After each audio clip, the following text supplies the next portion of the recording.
worst possible thing you could say when you walk into a car dealership. I spent 5 years with Mercedes-Benz, 5 with General Motors, and the worst thing a person could say when they walk in is, if you could just get me to this payment, we got a deal.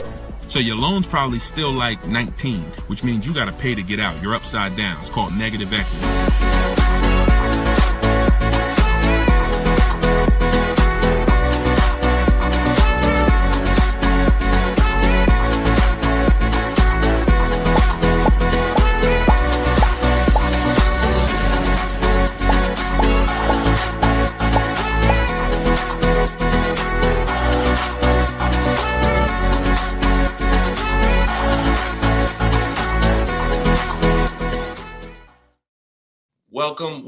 Welcome to episode 10 of Car Shopping Questions and Answers. I'm your host, Deshone the Auto Advisor. We do these live streams throughout the day to make sure that you can get insider secrets from someone who was in the car business for more than 14 years. Technically, I've been in it since 2006, even though I left in 2020 to focus on educating anyone who's willing to listen. And so those who listen to me, you're going to see throughout this show that they get below market deals. They get cars in 30 minutes from home. They're not going back and forth with negotiating. You don't need down payments. Everything that you may have thought you knew about car buying, quite honestly, a lot of that is going to be dispelled on this broadcast. But we're going to make sure that you know how to get to the money, where the hidden money is in your car deals, and quite honestly, how much you've been overpaying by not having this information. So come on in. I have my man Dolan moderating. We're live on 4 platforms. You guys can start typing your questions. And while we get the first couple questions coming in, let's do some housekeeping. If you're going to spend some time with us on TikTok, if y'all could start tapping the screen, running the likes up, so we can let TikTok know that we're about to talk some serious business here. And it lets TikTok know that they need to get some more people over here. So also, you want to share this with your best friend.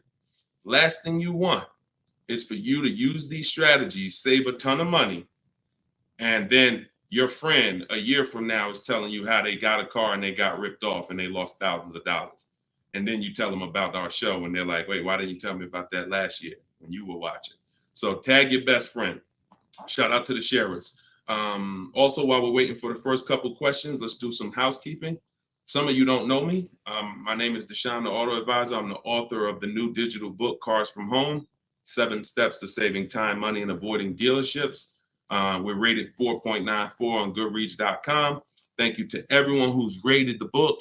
And we just got another rating, which is awesome. We appreciate it. And I'll read a little bit of it just so you can understand the magnitude of what's in this book. And everyone can get it for 75% off while you're here.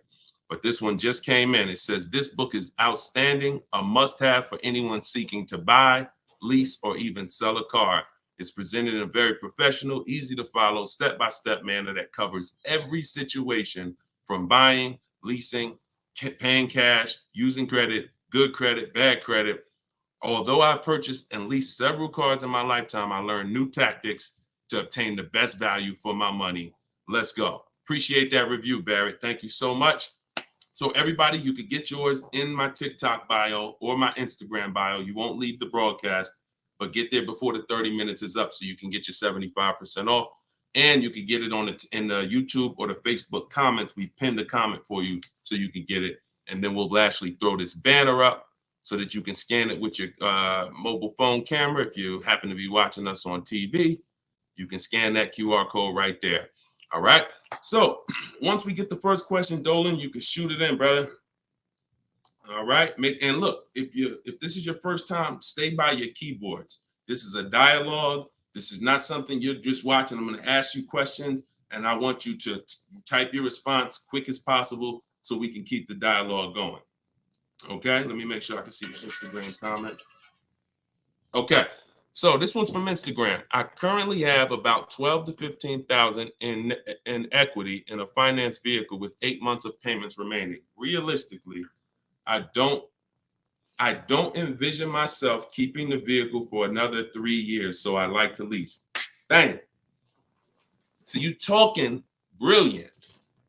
You're talking brilliant. See, everything you thought you learned, who's heard people say never lease? Let's get some, I'm in rare form tonight. I'm feeling very aggressive, but I'm gonna stay calm and cool. Who's heard you should never lease a car? Type me in the comments. I told y'all, stay by your keyboards so I could understand who I'm talking to. If you were taught never lease a car, type me. Okay, I see you, Maya. All right, I see you, Jet Beauty Jenny. Okay. I see you, Calvin. All right, Calvin on Facebook. I see you, Lady Gal. So every single one of you who were taught that, those people owe you money. Because if you're not keeping your car 8 years, it's impossible to get a great deal if you didn't lease. There's only one exception, and that's if you're buying very inexpensive cars.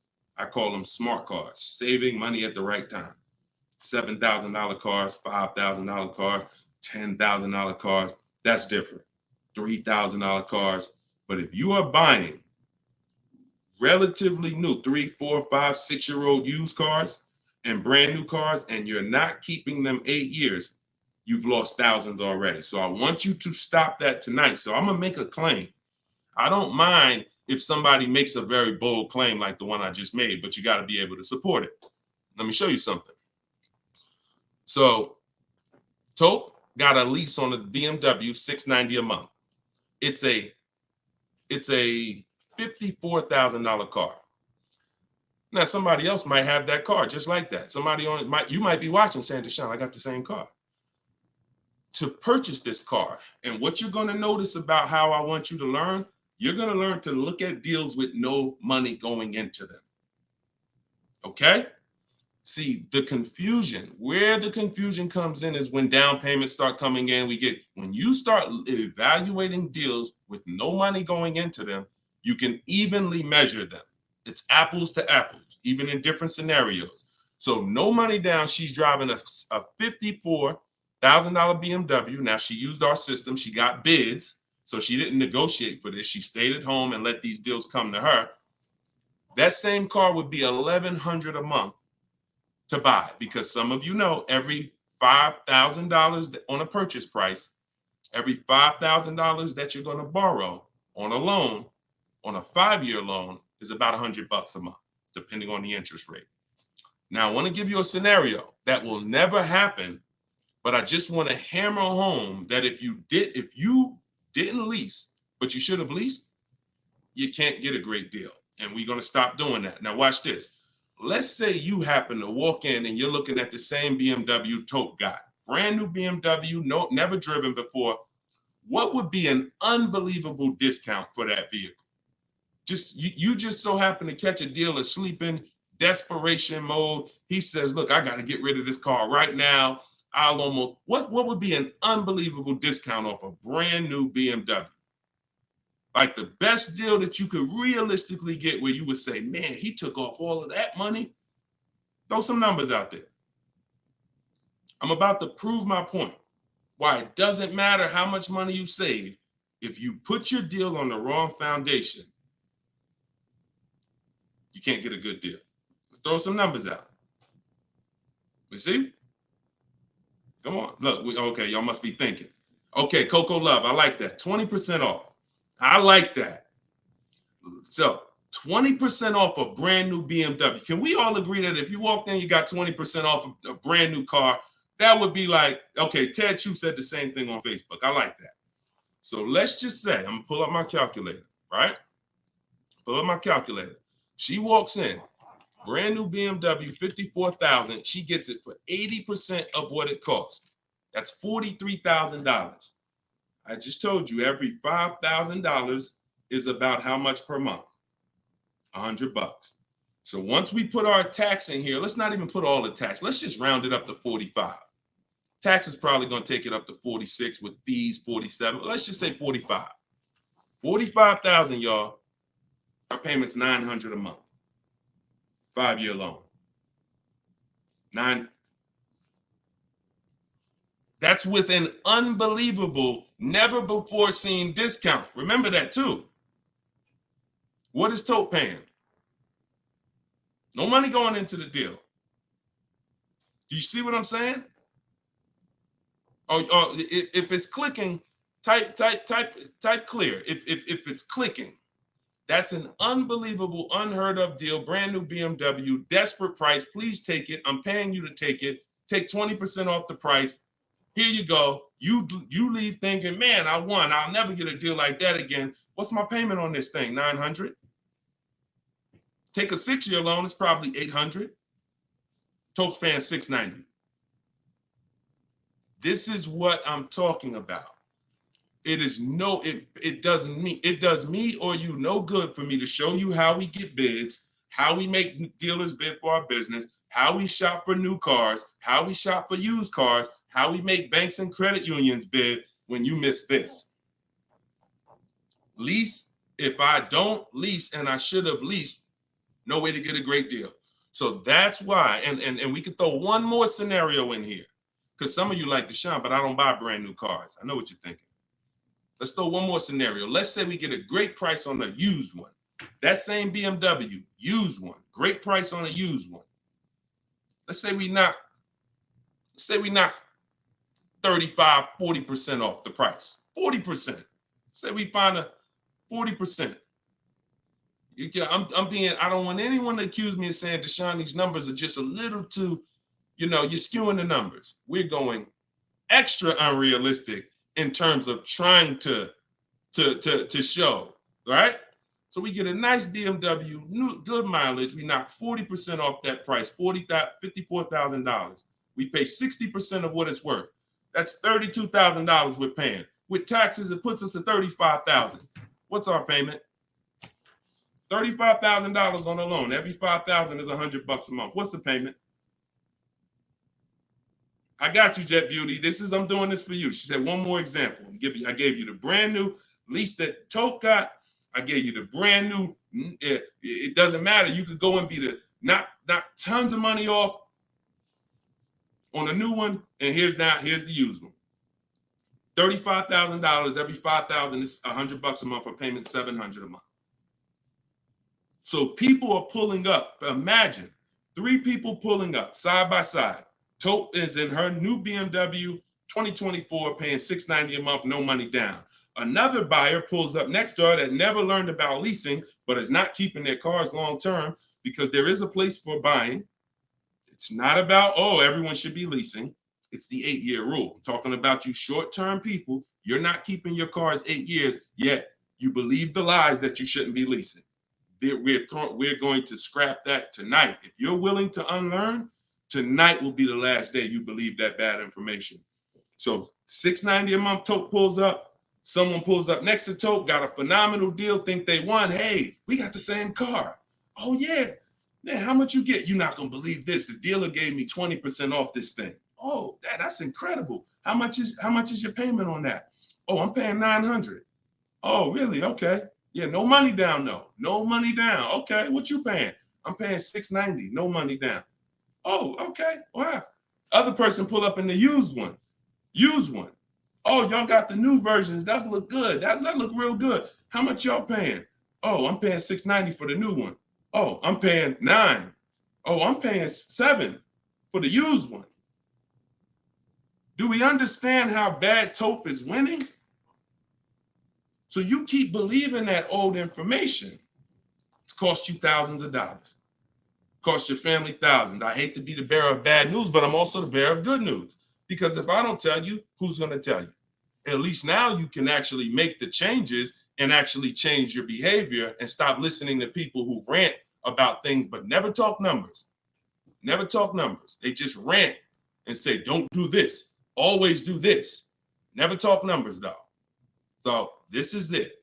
First step, I'm glad this is all based on this first comment we got from Instagram. Don't envision yourself keeping the car 8 years, even 3 more years, then you need to be switching to a lease tomorrow. No point in staying in it. No point in staying in it. All right. Go ahead. Shoot the next question up, Dolan. I think we went deep enough on that first one. Okay. This is the 7 p.m. live show. This is our first live show in the evening. If you see the banner on the actual show, that means we rebroadcast it, because we do rebroadcast these shows all day, so you can tell your friends, even if they can't catch us live, they can watch the show. But yeah, right now we're live, so keep typing your question. Look, Marika said, "Wow, I understand. Yeah, I understand. You're pulling back the veil." All right, this one's from Instagram. What's your opinion on the current car market with leasing? See, I can show you better than I can tell you. Those who don't know how to get great deals, there's no deals to them. We've been hearing this since the very, very beginning. When I started teaching people in 2021, we were hearing there's no deals out there. Felicia came in. She was our first person to use my stuff. She got a BMW X1. And she got it $1,950 off. That was in January 2022, middle of the pandemic, when there was blood in the street. Blood, everybody who came out the dealership, it was like you couldn't believe what you paid. And God willing, you didn't have to buy in those scenarios, or if you use my strategies, you did okay. But those who had to buy, I told you how dangerous it was back then, because dealers were charging 5, 10, 15 grand over sticker and getting it. Meanwhile, Felicia came in, she got a $1,950 discount off a white BMW, not a purple one that no one wanted, white one. Bonita, I always use Bonita because Bonita was middle of the, look, 2022, December 2022. Got 600 down, 600 a month on a brand new Kia Telluride. So our vantage point is different. I get it. To you, yo, there's no deals out there.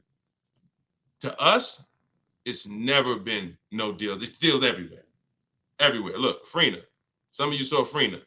Just got a brand new lease. $579 a month. $65,000 vehicle. Ridiculous deal on the Jeep Grand Cherokee Hybrid. Ridiculous. Under 1% lease deal. So, I mean, Deshone, what about purchasing though? Well, it's easier to get purchase deals because there's no lease program. All you need is a huge discount from the dealer. When you're leasing, you need a huge discount from the dealer and a good lease program. So, but here's Sean, $73,000 F-150 Lightning just recently. Look, $20,000 off he's getting. It's just what you know. And I'm not the most proud of the fact I can get deals. I'm sure there's probably not one of you who doubt if this guy was in the car business, worked for Mercedes, worked for General Motors, he's clearly good at this. Of course he can get deals. That's why I don't even talk about the deals I get. I always show the people who use the stuff that I teach so that you could understand that you could get deals. You just need to change your strategies. Stop shopping like it's 1990. You get what I'm saying? You're shopping like it's 1990. No disrespect. I'm just telling you, look and analyze yourself. What about how you shop is different than how our parents shopped in the 90s? So this is what you need to change. And when you change and you start listening to what I'm telling you, you start sitting at home and you start going online and start making these dealers come to you and getting bids while you sit at home, making these banks come to you and getting bids while you sit at home, and not trading your cars anymore, getting bids from online buyers, you're going to save the same amount. You're going to save the same money they're saving. Easier than you've ever saved it before. Okay? Change your strategy. That's what we do here. Okay? All of this is out of my new book. You can put the next question up, Dolan. Cars from Home. It's a digital book. You can get it for 75% off in the TikTok comments. You won't leave the broadcast. It's normally $97. But you get it for $24 as long as you get there before the 30 minutes is up. It'll be in your inbox. Same thing in my Instagram bio. Click the link, grab your copy, and then we got comments in the comment section. We have the link pinned for you guys on Facebook and YouTube, so you can get your copy for 75% off. Okay. TikTok. How do I know what the percentage is for lease deals for Mercedes-Benz? When I return my lease, do I have to replace the tires and brakes? If they're bald, yes. Or you're just going to pay for them. And the same thing that would lose you money if you own the car, lose you money if you're returning the lease. If you have a big dent on a car and you go to sell it, people are going to take off money for that, right? If you go and sell a car and you like, hey, yeah, I want to sell this car, and everybody looks and the tires are completely bald, they're going to take off money for that, right? Exactly. So you have to, now you don't have to run, now most leasing companies give you wear and tear. So I know you may have been thought, oh, I got to keep a lease perfect. No, absolutely not. They give you normal wear and tear. They allow you to have normal wear and tear, scratches, dings, you can even run the tires down pretty low. But when you start getting excess wear and tear, bald tires to the point where they're dangerous, dents, big dents, cracks in the glass, this stuff you're going to be billed for. And that's perfectly natural. Now, in the case of what is a good lease deal for Mercedes-Benz, it's not brand specific. Watch this, y'all. A good lease deal is a good lease deal no matter what. See, the name of the game with leases, if you're not keeping your cars 8 years, because there's a different way to win with cars, and that's keeping them long enough to where they're not depreciating a lot anymore. That's usually going to be at least 8 years before you start winning, and you can catch up with the good deals that lease people are getting. You see these payments they're paying. You saw the scenarios I put when, buying the used car, leasing, getting a great deal, buying the new car. In order for them to catch up to that lease deal, they need to keep their cars a very long time, 8 years minimum, so that they can start to recoup some of the money they're putting into these cars that a person who's leasing isn't. So long-term ownership is the way to win. 8, 10, 12, 15 years. Leases, great lease deals is the way to win. But that middle stuff, buying cars, switching them in 2 years, loss. Buying cars, switching them in 4 years, loss. 6 years, loss. Leasing the car and then buying it, so you go from a lease to a purchase, different, loss. You're stuck in the middle. So when we're looking at lease deals, y'all, we're using an old principle, which is the 1% rule. The 1% rule on great lease deals has always been around. As long as I've been in the car business, it was around. So if your lease deal was 1% of the MSRP of the car with no money out of pocket, you stole the car. You stole a car. And I got tons of those deals. I never paid more than that. Before 2019, that was my last time I leased, I had 4 Infinities, and I had 2 Pontiac G6s when I was with GM, and I had a Jeep Grand Cherokee. Those are the cars that I have leased. Matter of fact, I only leased one of the Pontiacs, then I bought a used one. So I had 1 Pontiac, 4 Infinities, and 1 G6. And 1 Jeep. 6 leases I've had, all under 1%. So that's a steal. But what I found is people are signing bad lease deals and not knowing, well, what's a bad lease deal? If that's a steal, then what's a good lease deal and what's a bad one? The only parameter for a bad lease deal is you paid too much for a car you're giving back. So if you pay, and I created the 1.5% rule, what that looks like is if you're leasing a $40,000 car and your payment's 1.5%, 1.5%, that's $600 a month. That is the max. Because when you multiply that by 36 months, you're $21,600. On a $40,000 car, once you take your taxes and everything, you're probably about 44. So paying 21 over 3 years, not that bad. That's the max though. That is the max. Max, you don't go into a dealer, hey, man, you got to get me under 1.5%. No one who's learning from me has a goal to be at 1.5%. If that's the best deal out of all the offers we get, then that's different. But once you go over 1.5%, look, $650 a month, that same car, you're paying $23,000 for. You're paying more than that for a car you're giving back in 3 years. So this is why we had to have that. Now, between 1% and 1.5, that's a good deal. Between 1% and 1.5, good deal. And what's going to dictate where you land on that spectrum is if you're getting bids, because you're not going to get the lowest price from a dealer without getting at least 5 offers. I told you, 80% of dealers are overpriced. Remember that. If you can grasp that, I want you to type the number 80, because you need to understand 80% of dealers in the country are overpriced. I see you. I see you, Steven. Okay, I see you, 223 apparel. All right, TikTok locked in. I see you. Okay, type.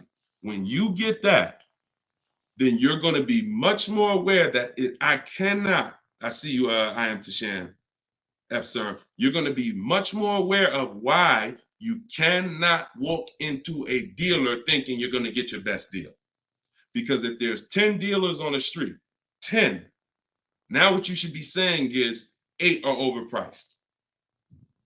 So I can't gamble and walk in and think, because you can't negotiate and win with an 80% deal. Because their prices are so high, even when you get money off, you still lose. So that's where, so it takes two things to get great lease deals. You have to get bids while you sit at home. You talk to all 10 of those dealers online. I have the best system for doing that. You could do it your way if you want, but you need to do it. In my book is my scripts and my websites I go right to the dealer's website. What we say, you just type in what you want. Everything is copy and paste. But you do this so that you can actually get the offers and find out of your 10 dealers, who are the 2 that are the best priced. That's the whole goal. So you need that to get a great lease deal, a big discount from the winning dealer, and then you need a good lease program. That's what dictates where you're going to fall in that spectrum. You can't get below 1% without a ridiculous lease program. They really want to move the car, but 1.2%, 1.3%, these are happening all day long on cars that you all day long. All right, next question, Dolan. All right, Deshaun, I bought the book and followed your instructions for lease deals. I got a 1% deal quote. It's the best system. Buy the book. Best $24 you can spend, right? Precision Sound. See, I swear when I was putting the book together, I priced it at $97 because I said this book is going to save somebody so much money. It's not fair to have it priced like other books. I got tons of books here. I'll be honest with you. Not many of these books have actually saved me thousands of dollars. A couple of them have. A couple of them strategy, but they serve a different purpose in my life. This will be the book that you look at and say, that book right there saved me thousands and thousands of dollars. So that's the reason why it's $97. But you know what? I'm an author. I said, let's do a special thing. Everybody who jumps on the welcome offer, you could get it for the price of a regular book. There you go. But I'm glad.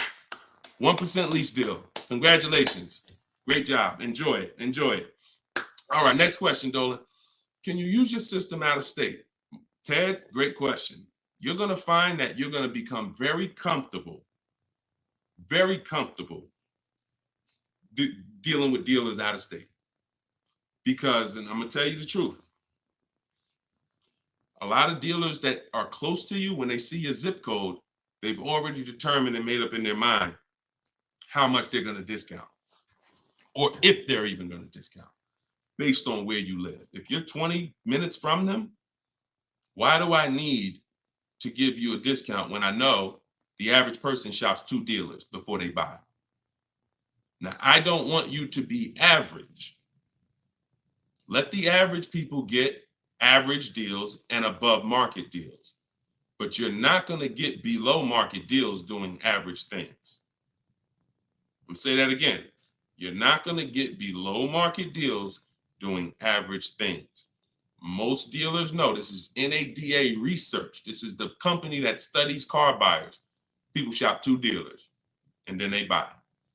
So if I'm sitting here watching you and I see a zip code, I'm not going to give you a great, especially if I'm an 80% dealer, forget it. But when you start talking to these dealers that are 45 minutes away from you, an hour away from you, now they'll never see you without the online tools.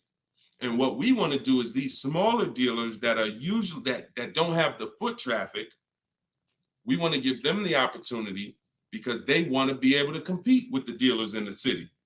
And if it's up to walking in, they'll never have that opportunity. But when it's online shopping, they get the same opportunities, and they will sometimes take that opportunity and make sure they beat their competition. going back to Sean's deal, very important to see this. Sean posted in our groups. We have a private group. He said, I haven't seen the other. I said, I haven't seen the other offers. This is when he showed me he was saving 20 grand. And he said, you know, what do you think about this? I said, you're saving 20 grand. But I said, I don't know what the other offers are. Because what if you could save 25? Don't get excited about one offer. You got to get 5. I sold a car, a Maybach, and years ago, it had a $20,000 rebate on it. What if this car had a $20,000 rebate? We don't know. So he said, look, I got 15 offers. See, the difference is when you're using an online system, you sit at home and you start learning how to go on these dealers' website, copy and paste what you want and get these offers. You're going to be like, dang, I could get 5 more offers just like that. So he got 15 offers. Now check this out. This is what's important about this question you just asked, Ted. I couldn't find anything under MSRP locally. He expanded his search to 150 miles and he found this deal. So a dealer that was over 100 miles away from him made him this offer. None of the dealers close. Very important. So you want to get comfortable shopping out of state. And when you know how to do it the right way, especially on new cars and leases, it's easy because it's new cars. They're cookie cutter. You know, everyone has the same. Little bit more precision when you're buying a used car. But even that, don't be scared. We've had plenty of people drive an hour to get a used car, hour and a half. If that's where the best price used car is, if I'm saving $4,000, I'm gonna go over there. I'm gonna get a hotel room for $60, and I'm gonna get my car. That's it. I'm going to where the money is, not staying here because I want to be comfortable and I'll just pay more because I just want to be convenient. You get what I'm saying? Great question, though. Go ahead, Dola. Next question. Stephen, you clicked that picture of me. He said, what do I click to get the book? Click that picture of me. Even on Instagram, there's a picture of me at the top. And you can go right to that website and you'll see a button at the top that says get the book for 75% off. So get your book before the 30 minutes is up so you can get your 75% off. This is Thomas on Facebook. What's your opinion on military members using this method? I move every 3 to 4 years. So do you think it's wise to get rid of my car note to own and lease? It's a great question. You need at least 3 years. If it's 3 years, that's fine. I don't want you trying to worry about breaking a lease contract 2 years in, or a year and a half in. If I knew it was shorter than that, then I wouldn't be investing a lot of money in cars. I'd have like a, $10,000 car, $8,000 car, because you can't replace cars that fast. Some of you know I do this all the time. I show you, this is the depreciation scale. Whenever you see this, you think unseen. This is the unseen expense, the depreciation scale. This is why when you buy a car for $30,000 today, what is it worth tomorrow?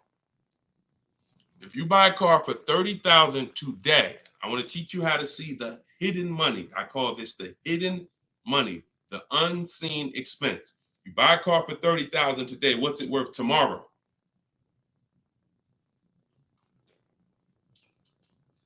Throw some numbers out there. Let's see Instagram. I'm just talking 24 hours later.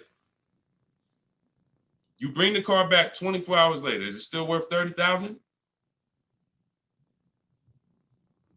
Right? Look, iHeart said 22. Maybe not that much the next day, but you could be. You could be 25, 29. Look, it's worth less, right? So now that's the beginning. Now you park that car outside your driveway a year. Don't touch it. Don't drive it. You paid $30,000 for it. Come back a year later. What's it worth?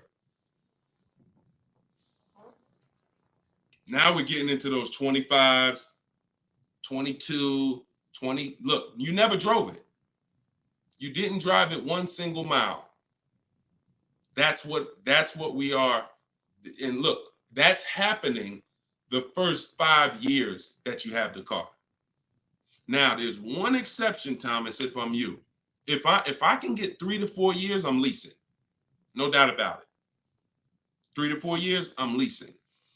Now, your goal is to, if you got to make a move, you don't want to lose money and you don't want to have a bunch of negative equity. So what you can do, what I would suggest you do, if you don't have the 3 years, then I would buy a pre-owned car. I wouldn't even go with a $10,000 one. I just make sure I get a great price on a pre-owned car, so that with pre-owned cars, you can swap out and you don't lose. Compared to someone who's leasing, though, you will, because you're going to pay about the same amount they're going to pay, but they're going to have a brand new car and you're going to have a used one. But that's the risk you have to take, because if you try to lease and then you end up having to get out of it in a year, no, can't break that contract that easily and you're going to lose money. So if you got 3 years, I'd lease for sure. If you only got 2, then I get a great deal on a pre-owned car. And then that way I'm safe. If I do need to get out of it, I can sell it and probably break even within a 2-year period, because it's not going to depreciate as much as a used car. I mean, as much as a new car. Okay? If you got 3-4 years, man, lease. When a lot of you, when you realize I'm not talking to you who are keeping cars 8 years. If you have a car outside your house for 8 years or longer, type me. Matter of fact, type K. We call that a keeper. You got to be able to distinguish the difference in these scenarios.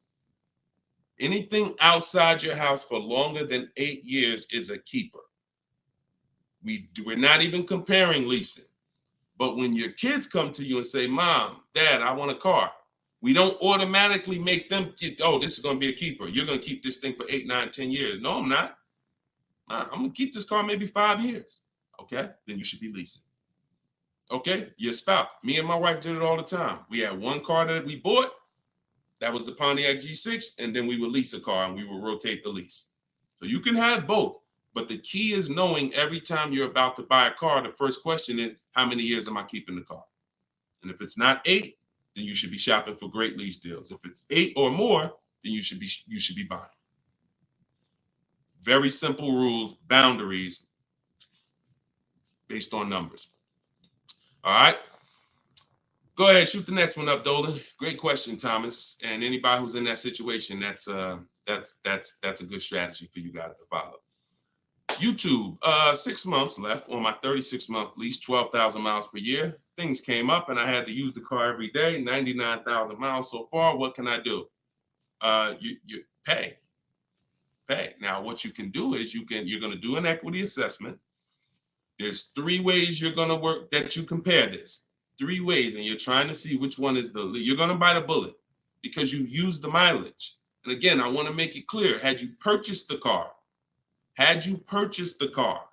and put that same amount of mileage on it, your value of your car wouldn't have been like this. That's the average driver.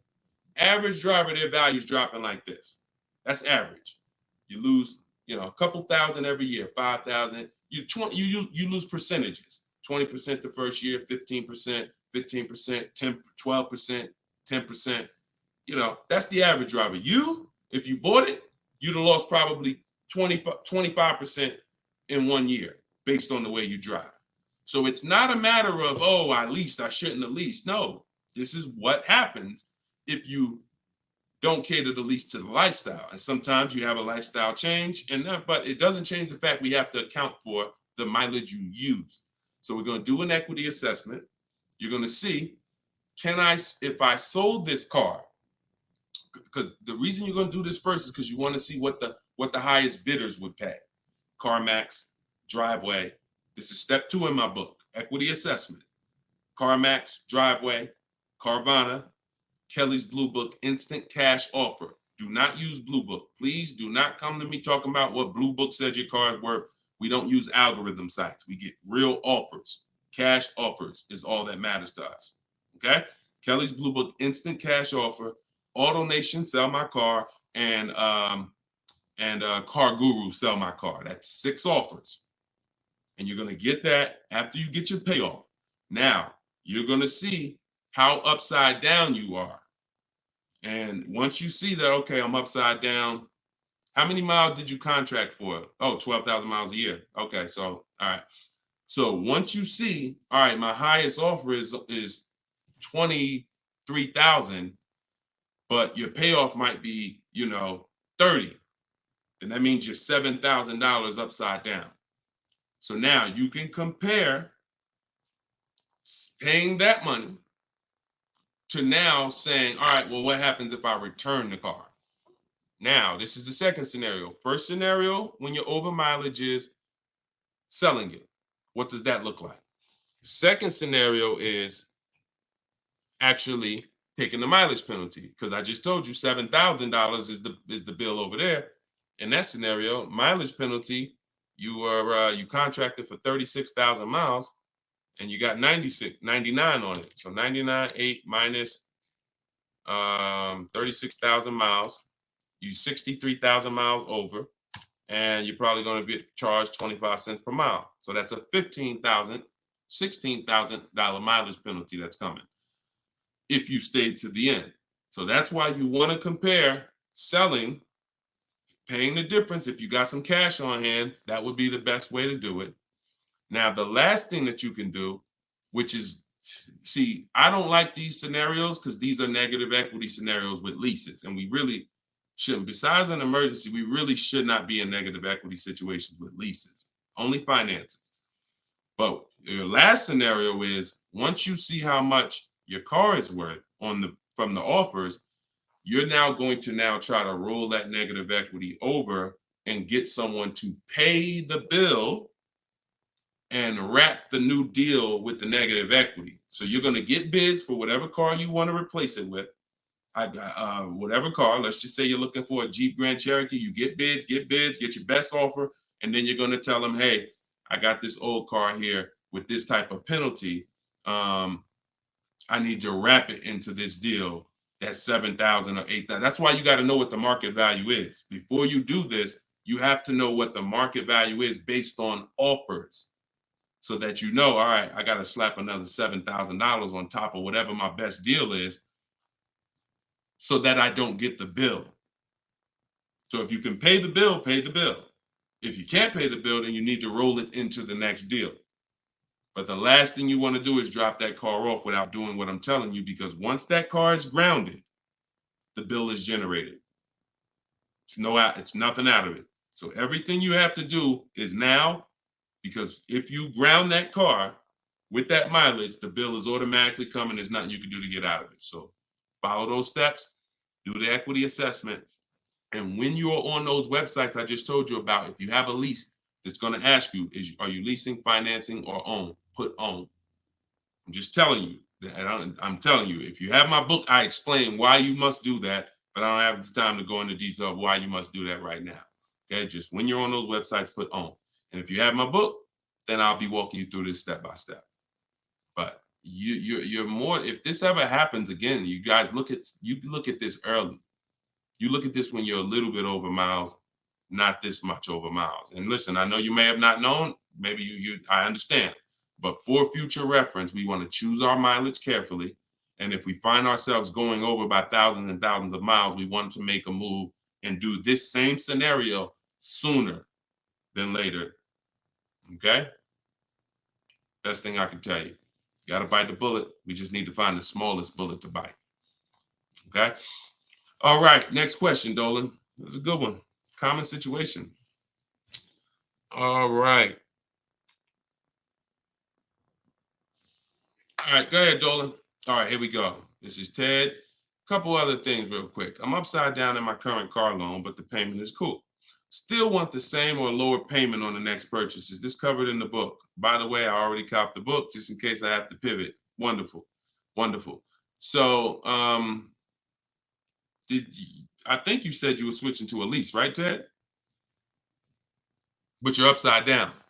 So if you are in a finance, what you're going to find with great lease deals is you can usually switch, and if you use what's in that book, get your great lease deal, you'll usually even bring in some negative equity over, you're still going to be in a comfortable payment range, because a purchase is so much higher than a great lease deal.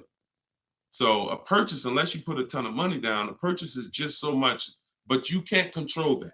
All you can do is do your equity assessment, like I walk you through in the book, and then determine what you're going to do with the negative equity. Pay the difference or transfer it. And once you're transferring, you get your bids, and then you bring your negative equity on top and you see what it is. There's no point in worrying about what you can't control. But I can tell you that most times switching from a lease to a finance to a lease, you're getting more car and you're usually dropping your payment, especially if you buy new cars. If you buy new cars, forget it. You're dropping your payment dramatically. So you can still move negative equity over. But even on used cars, you're going to see that just going from a finance, you saw the scenarios. If you were here at the beginning of the show when I started those 3 scenarios, you saw how different the payments were. So that lease gives you so much room to customize, bring over some negative equity, and still be better payment-wise than purchasing. Okay? So yeah, keep me posted, man. Make sure you send me your success story. Thomas just got the book. When will the next session be for the step-by-step breakdown? I don't do a step-by-step breakdown. Look, I'm talking to the public, and here's what I won't do, because it's just not fair.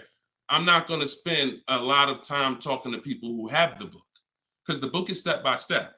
Every now and then, Dolan pulls a question in, great, but I'm talking to people who don't have the book. I'm not going to make the whole show talking to people who have the book, because quite honestly, like I said, I got a lot of books up here. I can't talk to one of these authors. If I'm reading something from, this author over here, but the book is set up in a step-by-step way. So just use it and win with it. All right. Go ahead. Shoot the next question up, Dolan. It just would be corny. That'd be corny. Oh, he's only talking to people that got his book. No, we're not doing that. DJ Flair, YouTube. I haven't gotten APR under 1.4 on a lease. Should I settle? How many offers do you have? Now I'm looking at the comment section, DJ Flair. I need you, if you're going to ask a short question and then I'm asking you a follow-up question, I need you to type fast. And that's a quick look. Number, send. 3, send. 1, send. You know what I'm saying? I can't spend too much time if you're not right close to your keyboard. So okay, let's put it like this. If you don't have, I see you, Coach Troy. Thank you so much. Thank you to the people who support the broadcast too. I appreciate it. And shout out to the sharers. Shout out to the sharers. I see you, Body Gang Nunu. Thanks for everybody that's sharing the broadcast.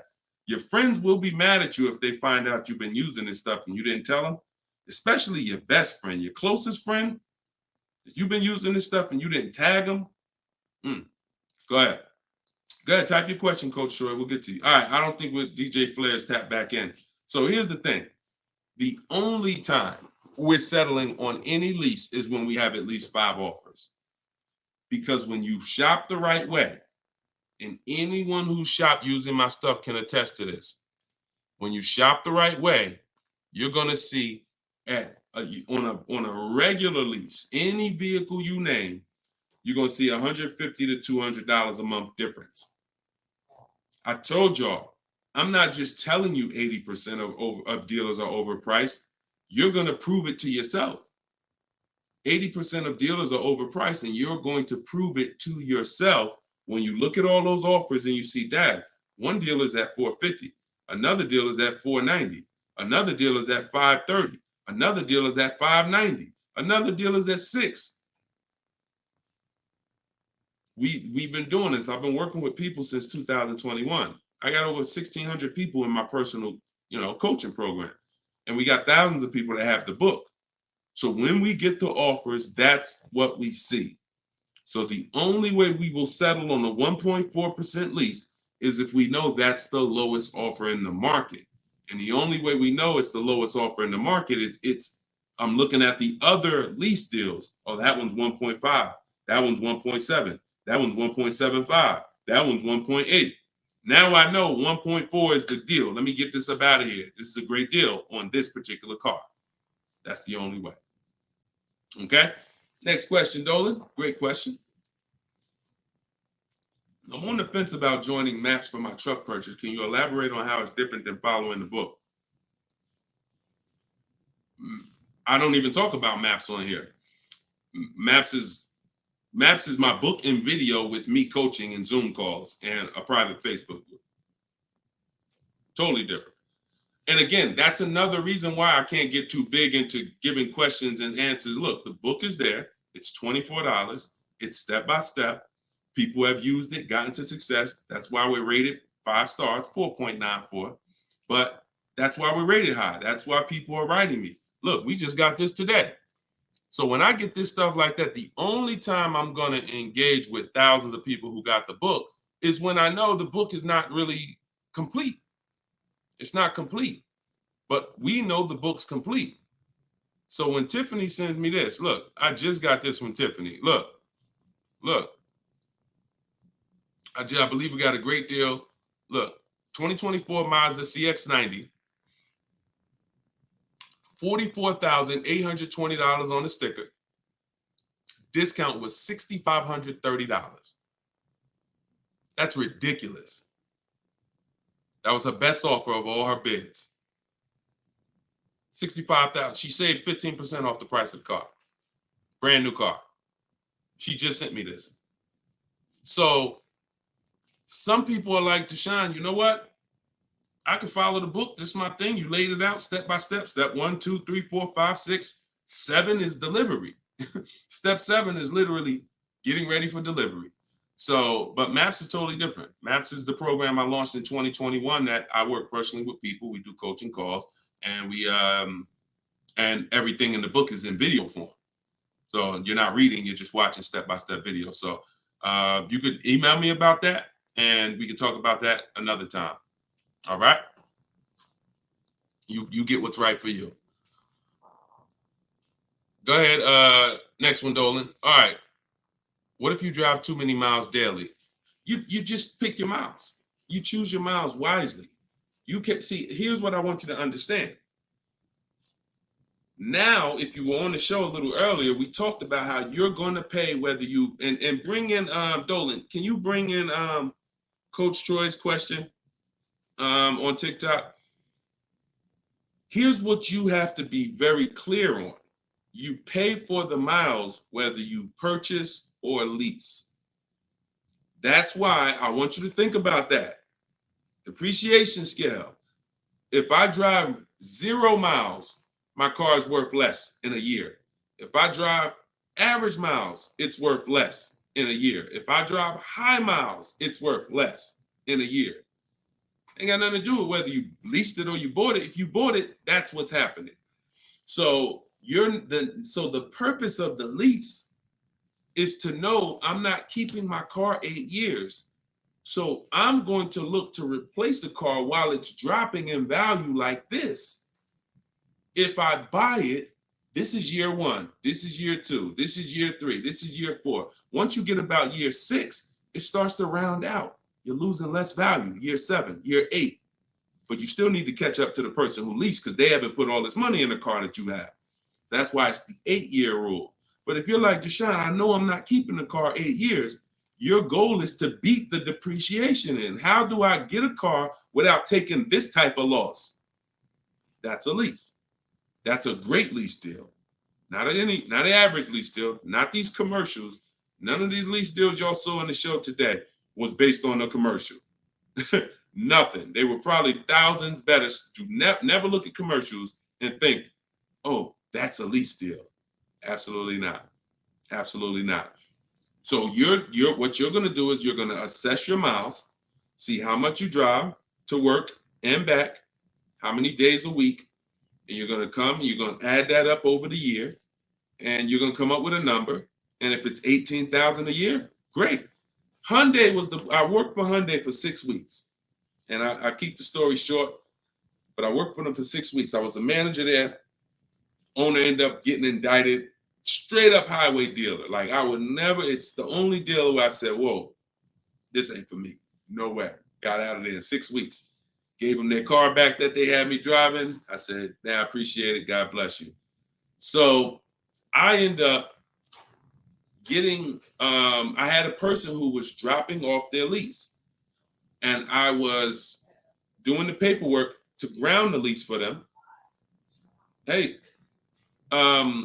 I was doing the work to ground the paperwork, and to ground the lease, and I saw that he had like 70,000 miles on the car.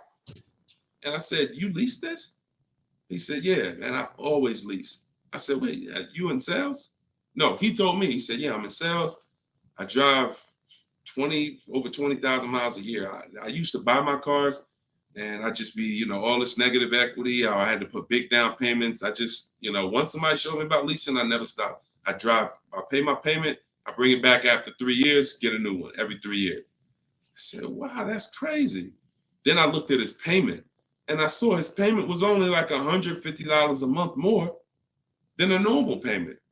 It wasn't $500 more a month. It was $150, $175 more to get the additional mileage that he needed.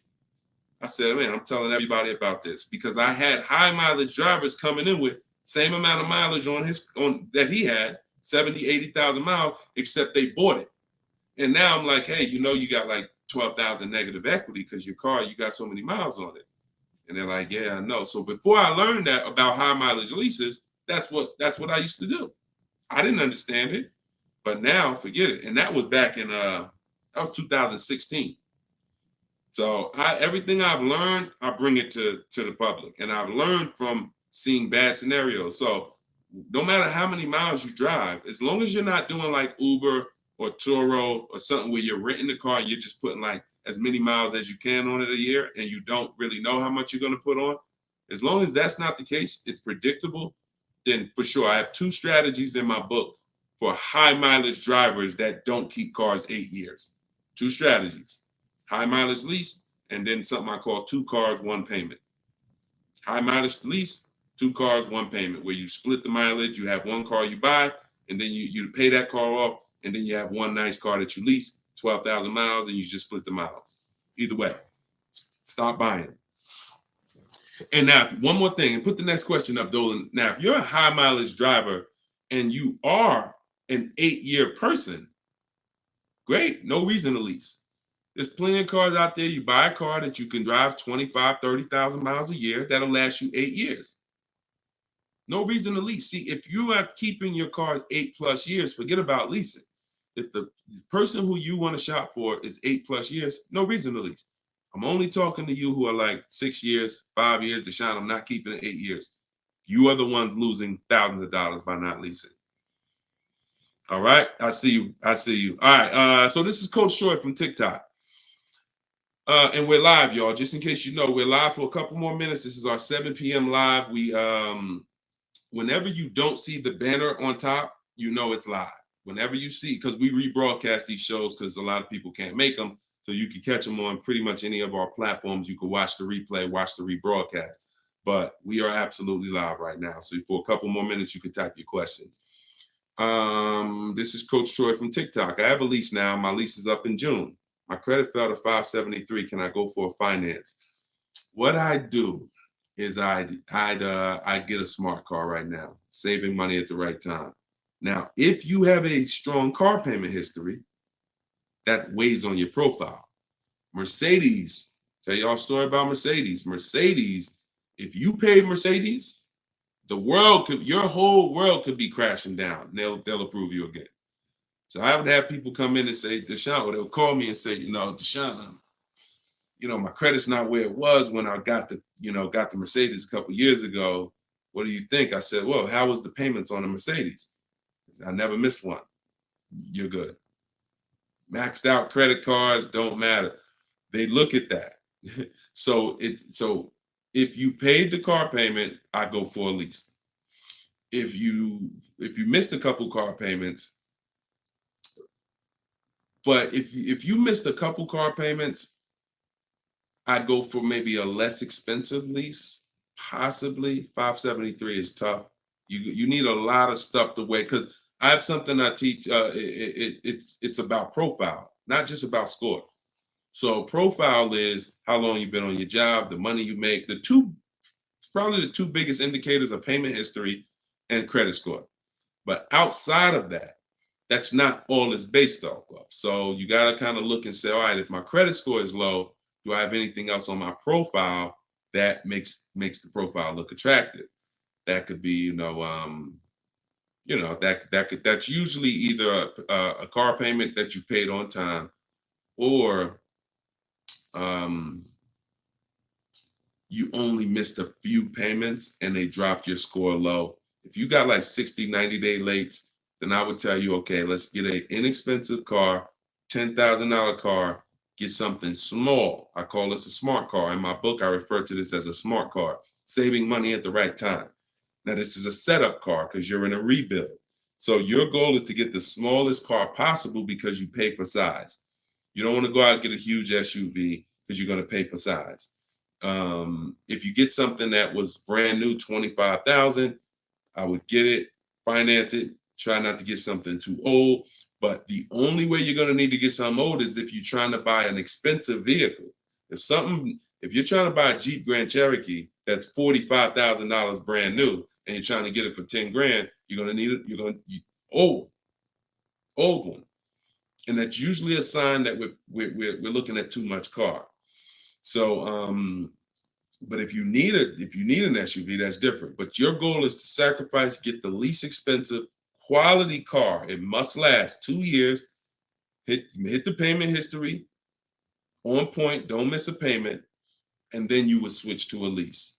So I don't know enough about your scenario, but I kind of gave you a little bit. And in my book is the details of this, the smart car strategy, and shopping for a lease, and looking at your credit profile. So based on where you're at, you make your move. But either way, it's fine. It's not the end of the world. Tons of people are going to be rebuilding now. Just make sure you're doing it right so that you don't set yourself back with your next car. You want to set yourself up. And a lot of people, when they're in a tough situation, they make another decision that actually sets them back. Okay? Go ahead. Next question, Dolan. Okay, I see. High pride BMW lease. Thanks, Coach Cho. Forget about the gifts. Just get the book. I appreciate you sending the gifts, but I'd rather you have the book because I want you to win. Okay, take all that money you just gave on the show, and I appreciate it, and get your book so you can make sure that you win for the rest of your life with cars. But thank you. Go ahead. This one's YouTube. Where's Instagram at? Instagram, y'all quiet this evening. Y'all started out the show with a lot of questions, and now y'all quiet. Let's go, Instagram. Type your question. And the thing about Instagram is, if you hit that little paper airplane next to the comment box, you can share this with like 30 of your friends. And I guarantee you, every single one of them will thank you. Every single one of them. We don't dance. We don't tell jokes over here. All we do is talk big money. Guarantee they'll thank you. So, all right. This one, Diana from YouTube. Am I liable for a vehicle that I didn't take possession of? If the paperwork has been sealed, signed, the bank has been notified, if there's a bank involved, you can be, just because you didn't pick it up, but you would have had to sign all paperwork and basically have them turn that paperwork in, which would start the motor vehicle processing, where they're going to register the car in your name. Once this process has moved forward, whether you took the car or not, that vehicle is linked to you. In which case, yes, you are liable. But it depends. I hate buyer's remorse. Buyer's remorse sucks, y'all. Buyer's remorse comes. You only get buyer's remorse two ways. You got a bad car or you got a bad price, or both. So you need boundaries to get good cars, quality cars. Choose the right cars that you're gonna like, gonna love, gonna enjoy, so that you don't regret the car. Boundaries to make sure you get a quality car, not a car that's gonna be in the shop, not a car that's gonna break down. Boundaries. You need strategy to make sure you actually get enough offers, so when you accept the offer, you paid the lowest price possible. Offers. So those two things, two types of buyer's remorse: the car and the price. The car, that you're shopping, how you shop, choosing cars, taking your time, knowing what websites to go to make sure the car is quality, going to test drive the cars if you're leasing or buying a new car. That's the shopping boundaries. That's how you make sure you don't get a bad car.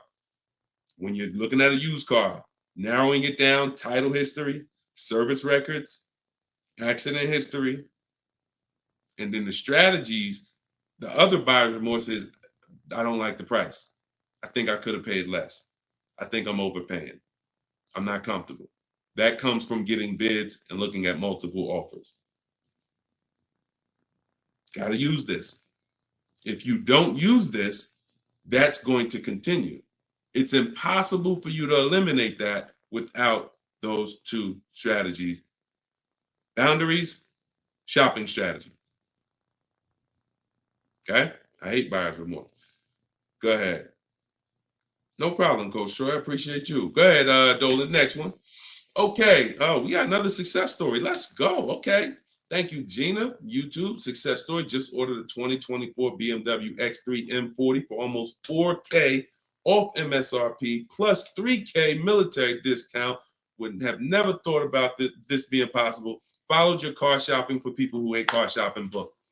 Don't make me drop the microphone up in here. Gina, $7,000 she's saving from home, getting bids. See, look, I love this. I love this. This is empowerment right here. Forget all that other stuff. Forget all the other stuff. Is if you use something and it does not save you money, throw it out. But you got to use it. I knew that if you're willing to use what's in my book, if you are willing to take it, trust my process, these are the results. You don't have to be me. You don't have to be Deshone. Gina's not me. Gina didn't even know about this a month ago. Got the book, used the step-by-steps, saving $7,000 off a brand new BMW M40. X3 M40. Come on. Come on. Congratulations. Enjoy it. Great job. I had dealers beating other dealers' prices. I see. Come on. That's the language that I want you talking. That's empowerment right there. There's no buyer's remorse. There's no potential for buyer's remorse. How? I got dealers competing. Yo, all right, you the best right here. You won. The heck? There's no room for buyer's remorse when people were competing, jumping through hoops. Hey, pick me. Here's my offer. Here's my offer. Here's my offer. Come on. All right. I love it. Good job, Gina. Okay, to everyone else who's like, what book did she use? That's my new digital book. It's called Cars from Home. It was originally called Car Shopping for people that hate car shopping, but now it's called Cars from Home. 7 steps to saving time, money, and avoiding dealerships. Has all my templates for new cars, used cars, leases, everything in there. And it's normally $97, but in my TikTok bio, you can get yours for 75% off. In my Instagram bio, click that link and then get your book. You'll pay $24 instead of $97. And in Facebook, YouTube, we got the comments. We got a comment pinned for you guys to get it. Go to deshonsbook.com right there on the screen. Or if you're watching us on TV, you can just scan that QR code with your mobile phone. I want the success stories. I love the success stories. Love it. All right, go ahead, Dolan. We got a couple more minutes. Go ahead. Next one. Okay, this one's Maria from Instagram. Apologies. I had to serial earlier, so I probably missed the answer. Do we include the fees into the payments when calculating the 1.5% rule? Absolutely. Now, the simple way is you don't have to worry about the fees. You're getting offers. Here's all that's important, Maria, when we're getting our lease offers. Total out of pocket is first month's payment only. If someone submits a deal with no first month's payment, you $2,000, $3,000, because some of them will do that. Can you please, resend the offer with just first month's payment? Then 12,000 miles per year. Then we're getting at least 5 offers. And then what we're doing is we're dividing the monthly payment into the MSRP. Dividing the monthly payment into the MSRP, not the selling price. Doesn't matter the selling price. The selling price is what affects the percentage. That affects the percentage. You need the MSRP so you can judge the deal. MSRP. Divide that into the MSRP. That's all you need to know when looking at lease offers. So I can look at 20 lease offers from 20 different people, As long as they are using the format that I told them to submit me the offer in, I can compare 20 offers in 60 seconds, maybe 2 minutes. Boom, boom, boom, boom. All right, this dealer made the best offer. Very simple. Don't worry about fees with leases. Just do those percentages. Everything else will slow you down. All right, great question.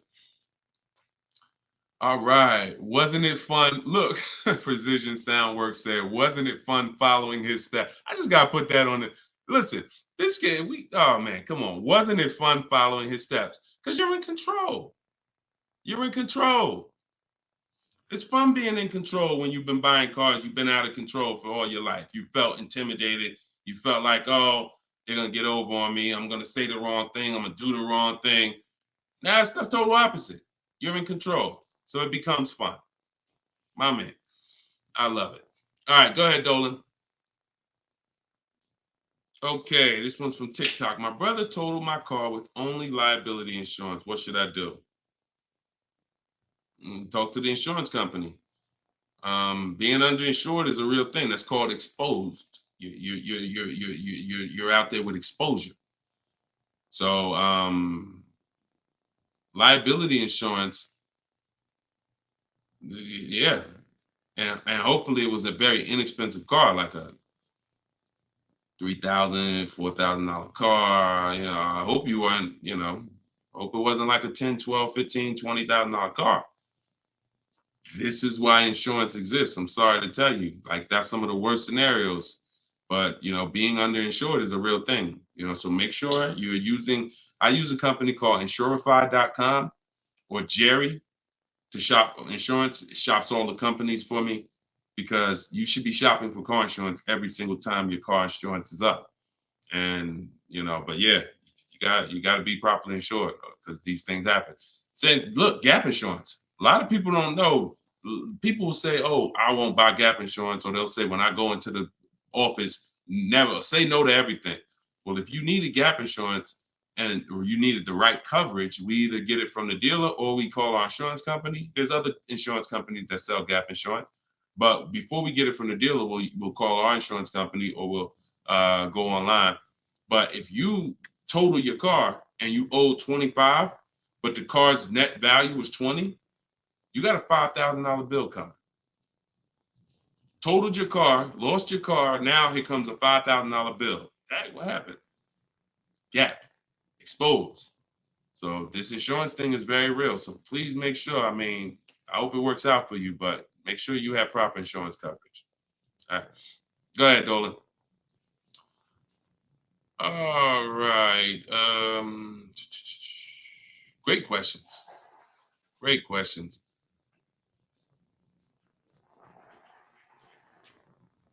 All right. This one's Thomas. I have come to an end of my lease. A new lease is too much for me. The buyout is about 25K. Give me some options. Unless you got 5 offers, that doesn't mean anything. See, the problem is you didn't get 5 offers. So you probably got a lease quote from an 80% dealer who you've been buying cars from, leasing cars from. You come in, hey, what's a new one going to cost me? They're trying to keep you high based on three years ago. Everybody was overpaying and they're trying to keep you high. They're trying to keep their profit. And you look and saying, wow, the new one's 700. Nah, I can't do that. I guess I'm going to do something different. Meanwhile, when you start getting bids, you'll see that maybe the best deal on that is 500. See, all of these deals that I'm showing you guys, you got to understand something. These are not deals that people are getting by walking into dealers. Look, this is Charles. He got a Hyundai Palisade, top 10 most popular SUVs in the country. $48,000 vehicle, $597 a month. $597 a month. Listen, and just so y'all know, we live right now. This is not a replay. So we are straight live. I want you to know when we're live and when you're watching a rebroadcast. Okay? Like, understand, this doesn't happen walking into a dealership. So when I usually hear questions like this, oh, I'm gonna buy the lease out, or hey, there's no deal, you know, the new lease payments are too high. No one who's getting multiple offers are saying that, because what you would be doing is you would be flipping to another vehicle. Before I go from leasing, which is a value play. Leasing is driving brand new cars for pennies on the dollar. To go from that to buying a used car is an entirely different thing. Buying your lease is buying a used car. So when you do that, Alexis, just go to deshonesbook.com. Just type it into your browser. So when you do that, you're switching totally different strategies. But what I would do if there's a bad lease program, if let's say I've been leasing Mercedes-Benz for years and I go to get another one and I do all my offers and I see, oh, this is a bad lease program. It's over 1.5, 1.6, 1.7. No thanks. I'm going to go to my plan B car. I'm going to look at it, a plan B car, because every single vehicle has a different lease program. And sometimes you'll look at one vehicle and you'll think, oh, this is all leases. No, that's one vehicle. That's not even all leases in this dealership. This vehicle has a different lease program than this one. This trim level has a different lease program than that trim level. They're all different. So when we get locked in on one overpriced lease, especially if we didn't get 5 quotes like I teach, so no, that is the strategy. So you just say, give me some options, please. Here's your options. Get 5 offers. If they're all over 1.5%, next vehicle, pick another vehicle. Get 5 offers. If those are over 1.5%, pick another vehicle. Eventually, you're going to find a vehicle that has a great lease deal, and you're going to say, okay, this is it. They're all different. If you're using my book, you can do this in 60 minutes. Your first time using this, it'll probably take you 90 minutes to do the process. Second time, you should be around 60. I want you guys, by the time you use this 2-3 times, you'll be getting car. I can get any car I want, get the best offer, look at the whole market in 60 minutes, 45 minutes, 60 minutes. So that's not going to be your first time. 90 minutes probably the first time. But this is 90 minutes. By the time, that's not one trip to the grocery store. It's not even one trip to the grocery store. All right, y'all. We've been on for an hour and 18 minutes. We like to keep these lives around an hour and 15. We're gonna wrap. We'll be back. Listen, this is what we do. Shout out to the surprise success stories. Thank y'all to everybody who spent some time with us. Everything that I taught tonight, everything I taught today is out of my new book. It's called Cars from Home: 7 Steps to Saving Time, Money, and Avoiding Dealerships.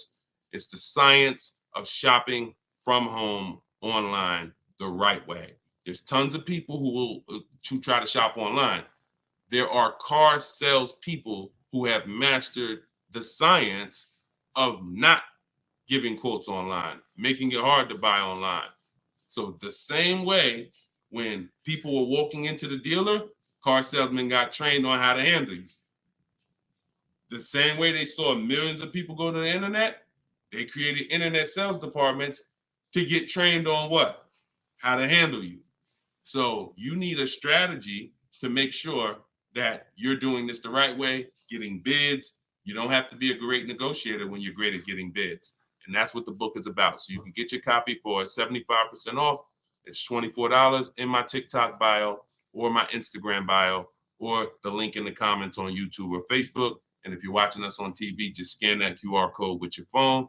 But we'll be back sometime tomorrow, depending on when you're watching. And this is what we do. Let's keep saving this money. All right. God bless. And thank you to everybody that got the book. Email me your success stories. I want to see more success stories. All right. God bless you.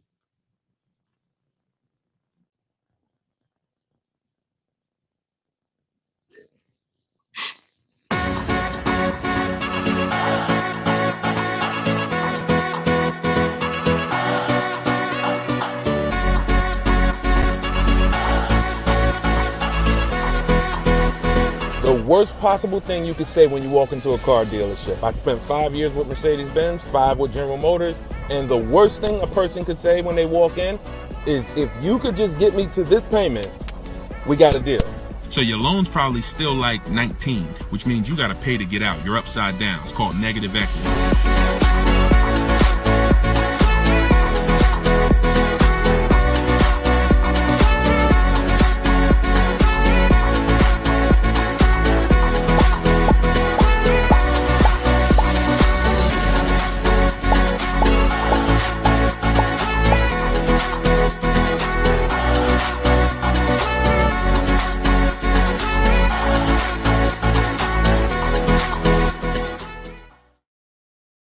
Welcome everybody to episode 11 of Car Shopping Questions and Answers.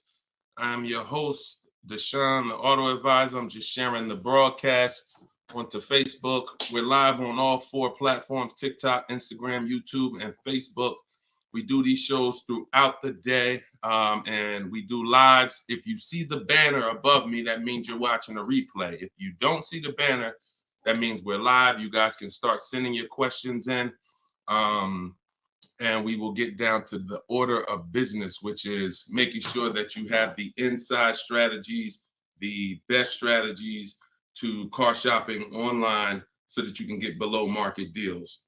Good to see you, Miss Brooklyn. I see you on TikTok. Let me pull up Instagram. I like to see my Instagram comments. I got my man Dolan in the back moderating, and so he'll be pulling your questions in as you type them. If this is your first time on a live with me, can you type the number 1? First time ever on a live with us, can you type the number 1? And everybody who's been here, if you've been here before, can you type the word welcome so we can give a welcome to the first timers in here, to the people who've been here before. We got a lot of first time people. Good to see you. All right. And type a welcome to everybody who's been here before. Now, I always say you should share this with at least your best friend, because they will get upset with you if you start using these strategies, when you start using them and getting below market deals and they're out there fending on their own and overpaying. All right. So share this with your best friend. Now, just some housekeeping. I am the author of the new book, Cars from Home, 7 steps, not 70, 7 steps to saving time, money, and avoiding dealerships. We're rated 4.94 on Goodreads.com. So I appreciate all of you who have helped us get to this rating. I'm showing it right here. I think right now we're up to 35 ratings and 28 reviews. I appreciate everyone who's taking the time to review the book. So appreciate it. Everyone can get your copy of Cars from Home, my digital book, in my TikTok bio for 75% off. It's normally $97. You can also get it in my Instagram bio. And then we have a comment in the Facebook and YouTube section pinned so that you can get your copy for 75% off. And we also have the banner for those of you who are watching us on TV. You can simply scan that QR code with your phone to get your 75% off. It'll be in your inbox in 3-4 minutes. Now, something very important to know, that's only for 30 minutes. Once you visit that site, you'll see the 30-minute timer.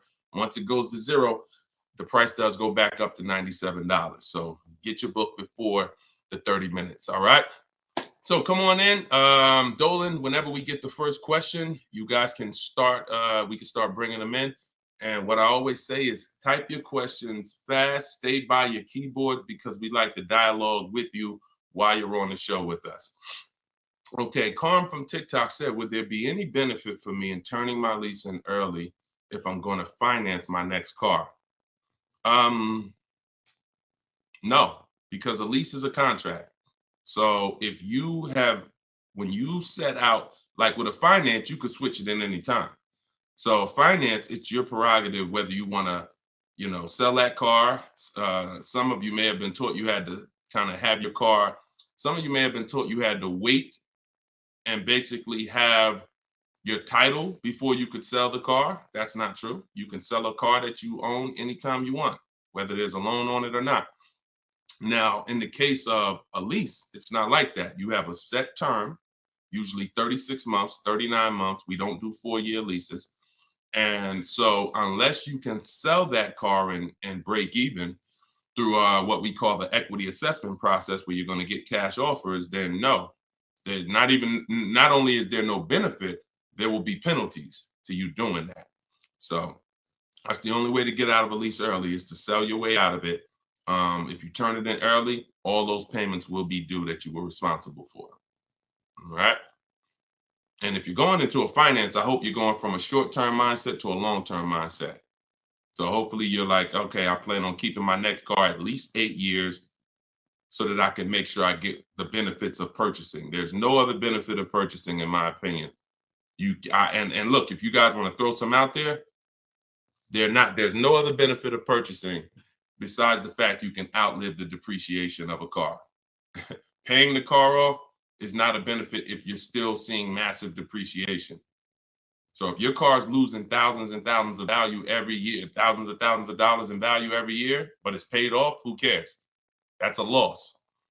But with a purchase, you can hold on to the car long term, and then you'll outlive the depreciation to the point where the car is not losing value every year. It might lose a couple hundred. That's it, but not normal depreciation. So hopefully if you're switching from a lease to that, that's your mindset. Okay? Nothing else makes sense. Financial sense.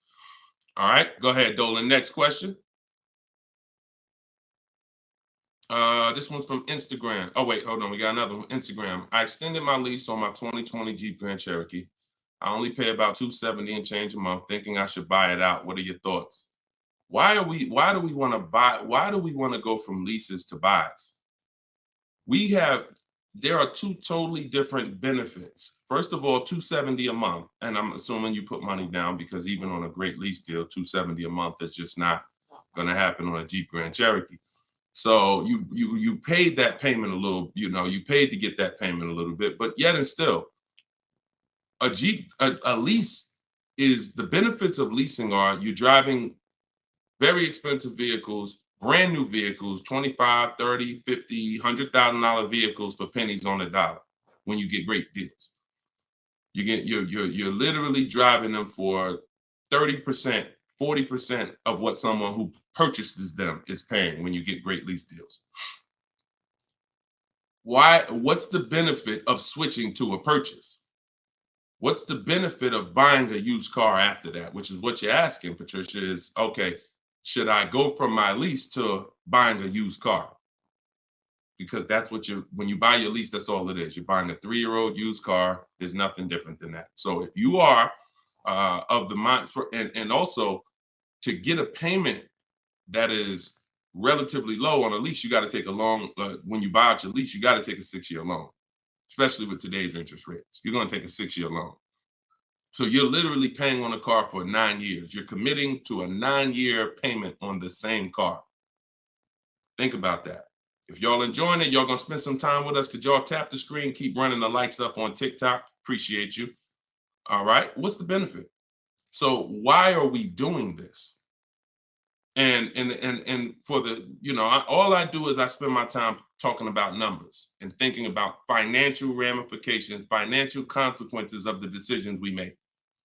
And I try to explain them to you so that you can look down the road and see that this doesn't make financial sense for me to do this. So if you're looking at a $270 a month payment and you put money down, your best bet is going to be to shop for another vehicle, unless you want to keep the car a long time. If you say, Deshone, I'm keeping this thing 8 more years, then you can buy a used car, because the only way it's going to make sense for you to pay 9 years of payments on the same vehicle is if you keep it at least 11 years, which is 3 when you bought it, when you leased it, and then another 8 once you bought the lease out. 11 years. But you paid for 9 on the same car. So there's no good reason to do these things. Buying your lease out is the only scenario where you come in.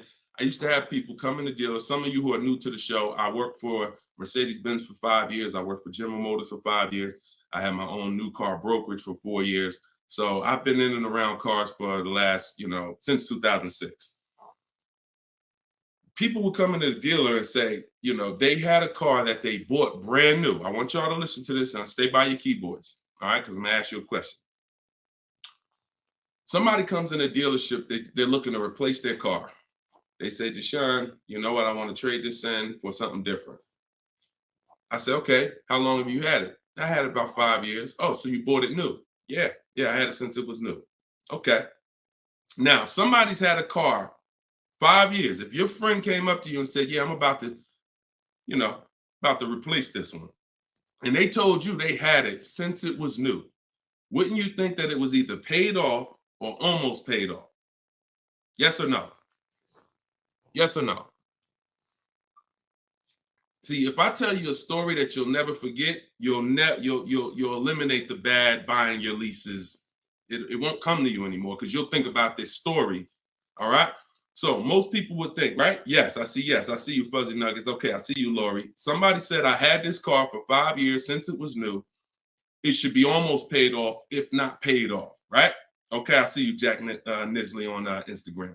So we go through the whole thing of calling the bank, because I ask him, he says, oh, no, it's not paid off yet. Okay, do you know how much you owe? No, not really. Okay, I'll call the bank, I'll get you pay off. We'll find out how much you owe. Now, when I see somebody who would come in the dealership and they were trading the car in 5 years or 4 years or 6 years, I already knew I was going to talk to them about leasing, because they were going to love leasing when I started showing them the numbers and saying, hey, you should stop swapping these cars out. So that's what I'm prepared to tell them about. You're going to lower your payment, and anything your car is worth. If your car is worth 15 grand, most of that is going in your bank account. So you're going to pull all that money out, put it in your bank account. You'll lease the new car with little money. So I'm getting ready to drop good news. And I've done this for so many people, right? So I'm preparing to do this for this person. Now I call the bank and I say, okay, I'm calling to get the payoff for Mr. Jonathan Williams, 2018 Audi. Oh, yes, he owes $18,400. That's a problem. So I look at him and I'm like, the bank is saying you still owe like $18,000 on the car. How's that? Didn't you say you had it for 5 years already? Oh, yeah, but you know what? I actually leased it, and then I bought the lease out. This is how I found out this was horrible. It's exactly how I found out. Wait, you bought the lease out? Yeah, I took a loan out, and See, this is the only scenario where you can have a car for 5 years, but because he took a 6-year loan or even a 5-year loan to buy the balance of the lease, he still has 3 to 4 years of payments remaining. I want to let that sink in. 3 to 4 years of payment. He comes in after 5 years. You know what? I've been driving this car 5 years. Let's go. You still have 3 to 4 years of payments remaining because you bought your lease out. It's a horrible idea. It's a horrible idea. If you want to ask a question about any exceptions to that rule, you feel free to ask. I've got a bunch of smart people on here. We got a couple hundred people on here. Would anybody commit to a 9-year loan? Anybody? Anybody willing to raise their hand and say, hey, yeah, I'll buy a car, 9-year loan? Anybody? No, right? So this is what we have to understand.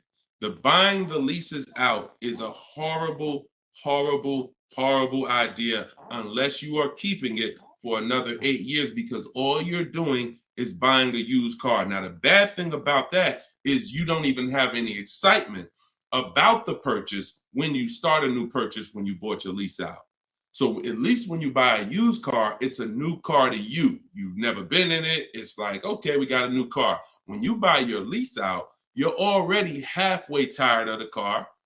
But if you're a short-term person, you're not keeping your cars 8 years, there's no way you are going to keep that car long enough to have it make sense. No way. You've already been in it for 3 years. So what I'm trying to get you to understand is you need to pick a side. The people in the middle lose all the money. The people who buy their cars and keep them 8, 10, 12 years win. You still got to make sure you get a great price on the car. The people who get great lease deals win. Great lease deals, not regular lease deals. Win. There's two sides, but then this middle, those of you who buy your car and then you trade it in 3, 4, 5 years, you're in the middle. You're trading your car in when it's losing the most money in depreciation. You're losing thousands of dollars compared to these other two people. And those of you who are buying your lease out, you're paying too long on these cars that you're not going to keep long enough to have it make sense. You're in the middle, stuck in the middle. Pick one side and stick to it. And the way you do that is to ask yourself, every time you're about to get a car, how many years am I going to keep this car? Very simple. 8 years or more, I'm purchasing. 7 years or less, I'm shopping for great lease deals. That's how you get out of the middle. That's how you win. By the numbers. And I'll show you people throughout the show that you see these numbers don't lie. Go ahead, Dolan, shoot the next one out. All right. Let's talk about the black book and how dealers use it as an advantage to ask higher prices. In what way? I don't, okay. Black book, most consumers are not even aware of. So when it comes to black book is a tool that dealers would be using, if anything, and consumers are not going to be aware of it. Now, when I've never in my life buying a car needed to focus on what the black book says, because I don't focus on algorithms. I focus on offers and bids. Offers and bids.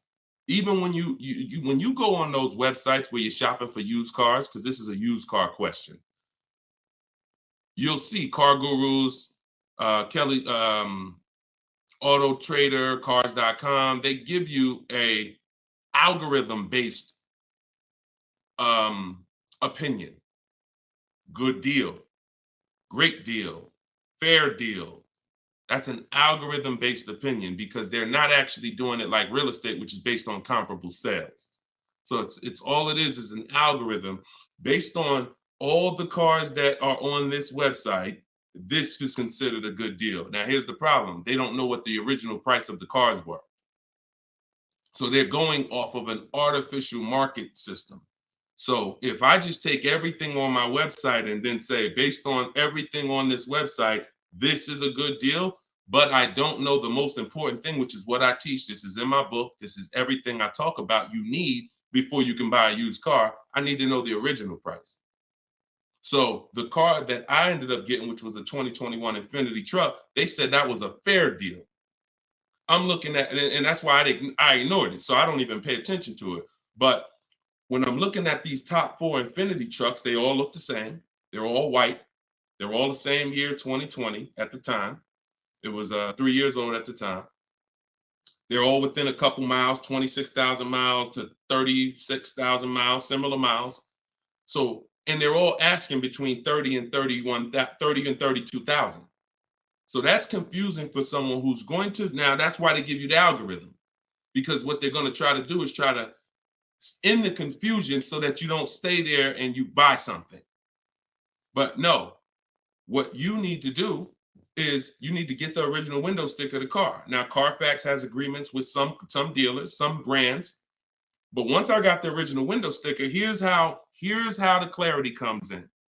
What I just told you is the scenario that most of you who shop for used cars online, you've encountered that. I'm looking at 4 cars. They all look similar miles. They're all asking within, $1,800 of each other. How do I pick the right one? Right? Normal question. Once I got the original window stickers, what do I see? Well, one of them is $46,000 brand new. One of them is $48,000 brand new. One of them is $52,000 brand new. One of them is $54,000 brand new. And that's the one I got. Type clear if that just clicked for you. See, when I'm looking at the algorithm-based price, now you're telling me, oh, well, these cars are within $2,000 of each other. So really, no matter which one you pick, you really did okay. That's what you're telling me based on the algorithm. But based on the facts, if I accept the one for the lower price, because I think, oh, well, they're all the same. But that's the one that was $46,000 brand new. And the other one that was $54,000 brand new, that had all this special equipment in it and features and all types of nice stuff in it, that one they were asking $1,500 more. So I lost if I picked that lower price one. That's why we don't get stuck on these algorithms and black books and anything like that. We go to the market, we see what the low side of the market is, and then we're going to obtain the Carfax. I have a couple ways that I like to do it. Either through the dealer's website. I'm going to get the original window sticker of the car, and I'm not going to buy a used car without having the original window sticker of the car. How do I know what's in the car? Forget what the dealer's discounting. See, listen, my mission is to show you the science of shopping from home the way I teach, because my way is a science. It's not random. It's actual steps. They don't change. It's a system. McDonald's. Drop the nuggets in for 5 minutes. When you hear the beep, take the nuggets out. They're done. Don't do anything that I don't tell you to do. That's my system. Now, the other ways is the other part of my mission is to show you the hidden money that you haven't been trained to see in your car deals. And this is the hidden money. Looking at things that don't matter is the distraction. It's the time waster. What matters when I'm buying a used car, when I need to know whether I'm getting a great price on it or not, is how much it was originally. And what is the discount off the original MSRP? That's all that matters. That's all that matters. Okay? Different way of doing things. Different. And this is how I want you moving. Go ahead, Dolan. Next question. What's up, Andrew? YouTube, I see you. I'm going to lease a 2024 pickup, but I want to have a hard cover on it. Should I search for a truck with a hard top, or can I have one installed while I'm leasing? Would that affect my lease? Great question. Usually anything, I mean, if you can see, here's the thing about seeing a truck that has it. A truck that has it, that option is going to residualize into the lease. What that means is, if it's a $1,500 hardcover, you don't pay $1,500 for it. You pay the percentage based on the lease. You pay the percentage you're using. Now, if you go and you put a $1,500 cover on it, aftermarket or after the lease is sealed, now you're paying the entire cost for that. So my first goal would be to try to find one that has a hard cover built in and on that window sticker, because everything on that window sticker is going to residualize into the lease. Okay, good question. Good question. Go ahead, Dolan.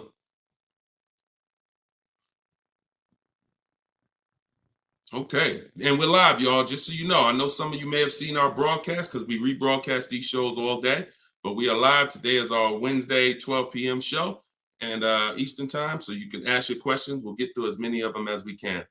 All right, Instagram, what's going on? When you negotiate a lease, are you negotiating the price of the car or the lease payment? Okay, so here's the format you're going to use when you are getting your lease offers. Before you start negotiating, you must have the format you're going to use. Oh, I see y'all running the likes up on TikTok. Every time y'all hear something that you like, if you could just tap the screen, that would be great. And wherever you're at, if you could hit the like button, I see we got 2 likes. That's pretty sad, but it's all good. I'm thankful for the 2 likes on Facebook and YouTube. No, I think that's Facebook. But anyway, a lot of you don't realize how important the like button is, because it sends an alert out. So anyway, we look, now they running them up on Facebook. I gotta start asking for the likes on Facebook too. All right, so this is the format you're going to use when you are okay. So let's say I'm purchasing a car, new car, used car. My format is always offers, all in, taxes, plates, everything included. That's the format. Forget negotiation. If you have the wrong format, then you're gonna not be strong. You're not gonna be able to have a good, negotiation. So if I say I'm gonna negotiate the monthly payment on a purchase, I'm setting myself up for failure. So we focus on the price of the car when we're buying. With a lease, though, it's different. A lease, the format we follow is, and it's based on the 1% rule. The 1% rule is what was used to basically, the 1% rule was a judge for great lease deals since before I even got in the car business. I don't know how early I heard about the 1% rule, but the people who had been leasing, savvy leasers, people who knew their stuff, they knew about the 1% rule. So if your payment was 1% of the MSRP, no money out of pocket, then you just won. You stole the car. So great value. You're paying $400 a month for a $40,000 car, 3 years. You're paying like 15 grand. It's ridiculous to drive that much car for that low amount. Now, ever since so let's continue. Hold on. So that's the format we want to follow, because what we're now trying to see is it going to be a great deal? A steal, which is under 1%, is a steal. I call 1% to 1.5% a great deal, and then over 1.5% is a bad lease deal. So we're looking to see, but we need to follow that formula, that format, so that we can judge. And what that is we get our offers with first month's payment total out of pocket. Listen, we do not say the word down payment anymore. I want you to eliminate down payment. When you're shopping, I want you to eliminate the word down payment. Because who's had this happen? Be honest. You come in, you're talking to a car salesman, you're like, okay, I could put $2,000 down. Now, later on in that transaction, you end up finding out that the $2,000 down didn't include tax, didn't include the fees, and now they're asking you, well, how do you want to take care of those? Who's had that happen? Type me if you've had that happen. Oh, I thought that included everything. Now, I thought, 2,000 was like, or they'll look at you and give you a quote and say, okay, yeah, your quote is 2,000 down, X amount per month. And then you get up there and you say, hey, oh, yeah, it's 2,000 down, but you got to pay for your plates and then you got to pay for the taxes, or do you want to put those in the payment? So whenever you leave these things to chance, you leave an opportunity for you to, be surprised, and we don't like surprises. So what we say is total out of pocket or total due at signing. Either way, this is the amount that I'm coming out of pocket with. Everything else needs to be included. So we're doing our lease quotes with total out of pocket, only our first payment. Because when you lease, you pay your first payment and then you drive off. It's not like a purchase where the payment comes 45 days later. It's pay your first month's lease payment, then you drive. So that's all we are paying. That's it. First month's lease payment. Now, I'm not telling you that's all we will pay finally. You can keep that question up, Dolan. I'm not telling, because I want people to know that what question I'm answering, even though it might take 2, 3, 4 minutes to answer it. So there's plenty of scenarios where we are going to put money down. Once we have a great deal, we might want to lower that payment. So there's nothing wrong with putting money down as long as you know the risk and as long as you know, okay, I already got a great deal. You can't buy your way to a great deal with a down payment. You can't say, oh man, I don't like this deal. Man, all right, show me what it looks like with $5,000 down. And then they're like, oh, okay, yeah, I like that payment better. Let's do that. No, you're trying to buy a deal. You have a deal before the down payment comes in. The deal is based on how much of the car, that 1%, 1.5%, 1.2%, under 1%, that's the deal. If you're at 1.7%, just because you gave them $4,000 down and now it's at 1.5, no, that's not how we judge it. You bought your way to that payment. You're paying overall too much for the car. So that's the format we use. First month's payment total out of pocket, 12,000 miles per year, all taxes and fees rolled in, and we get at least 5 quotes. At least 5. You are not going to get to the money without at least 5 quotes. It's not going to happen. It's not going to happen because 80%, I work with thousands of people all around the country. Some of y'all saw my group. We got 1,600 people in my private group. That's, we have a couple thousand people, 4, 5, 6,000 people that have my book. So I get data from all around the country. I know you need at least 5 offers. 80% of dealers are overpriced. So if you get 4, 80%, if you get 5, 4 of those offers are going to be overpriced in 90% in most cases. And some people go, if they're shopping for a popular vehicle, they may do something like Charles. Charles was shopping for a Palisade. He knows that's a popular truck. He got 10 offers. And when you use what's in my book, for all of you who like Deshone, I want that book. It's $24 if you get there for the 75% off. In there is my scripts, and it's the way we contact dealers online to get offers online. We always get our offers online. We don't talk. I'm not giving you scripts to say, hey, yeah, all right, I got to remember what Deshone told me to say. No, we are online. They're online scripts and templates, because if we talk, we're messing up. Whenever we're talking to a salesman about numbers, you're not following what I teach, because I'm never going to be in that position. I'm never going to tell somebody to be in that position. Everything we do is online, but you must get 5 offers at least. And you see, Charles got the Palisade, $48,000 truck, $597 a month. It's people on here. It's probably people watching this broadcast that's like, I got that same truck, Deshone, and I'm paying like 7, 8, 9. It is what it is. You need new strategy. So go ahead. That's how we format leases. And once you get your offers in that format, Nicole, now you can start to compare the offers, and now you can start to negotiate if you want to make, because we always make counter offers. Whenever someone sends us a quote, we always make counter offers. In fact, I have a calculator that you put the offers in and it tells you what you should counter. But if you're going to do it your way or my way, it doesn't matter. We always make counters and then we settle from there.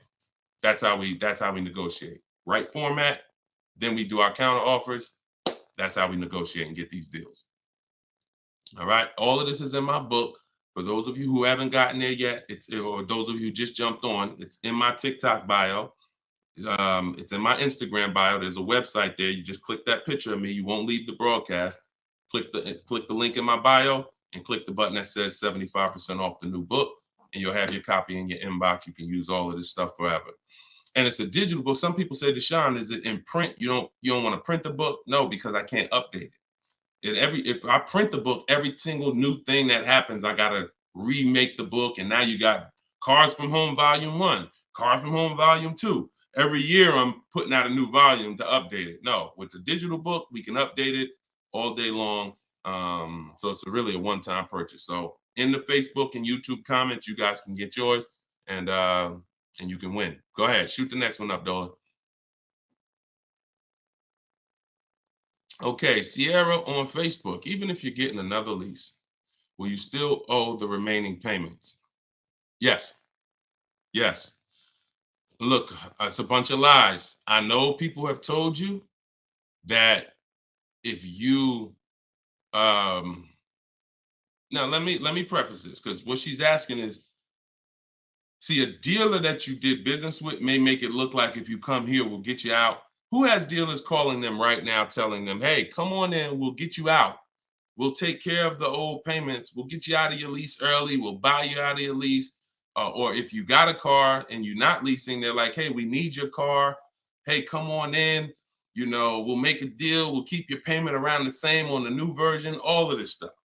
Okay? So I want to talk specifically about what happens. First of all, that's a computer generated letter. So when you see, hey, Rico, my manager just saw your 2014 Saturn Ion. Man, I have a customer looking for that exact car. That's all a computer rated. That same email, that same letter goes out to 10,000 people at once. Okay, so don't. So understand that. Now let's hone in on the people who they hit you with I'll get you out of your lease early. There's only one way where payments are going to be waived, because the dealer can't waive payments. Only a bank can. So if you're with Honda Financial, if Honda Financial decides they want to do some type of loyalty program where they waive remaining payments, and it's usually 1 or 3. The most I've ever seen when I was with Mercedes, there was some cars they wanted to get back. They did 5, but that was it. And that went away.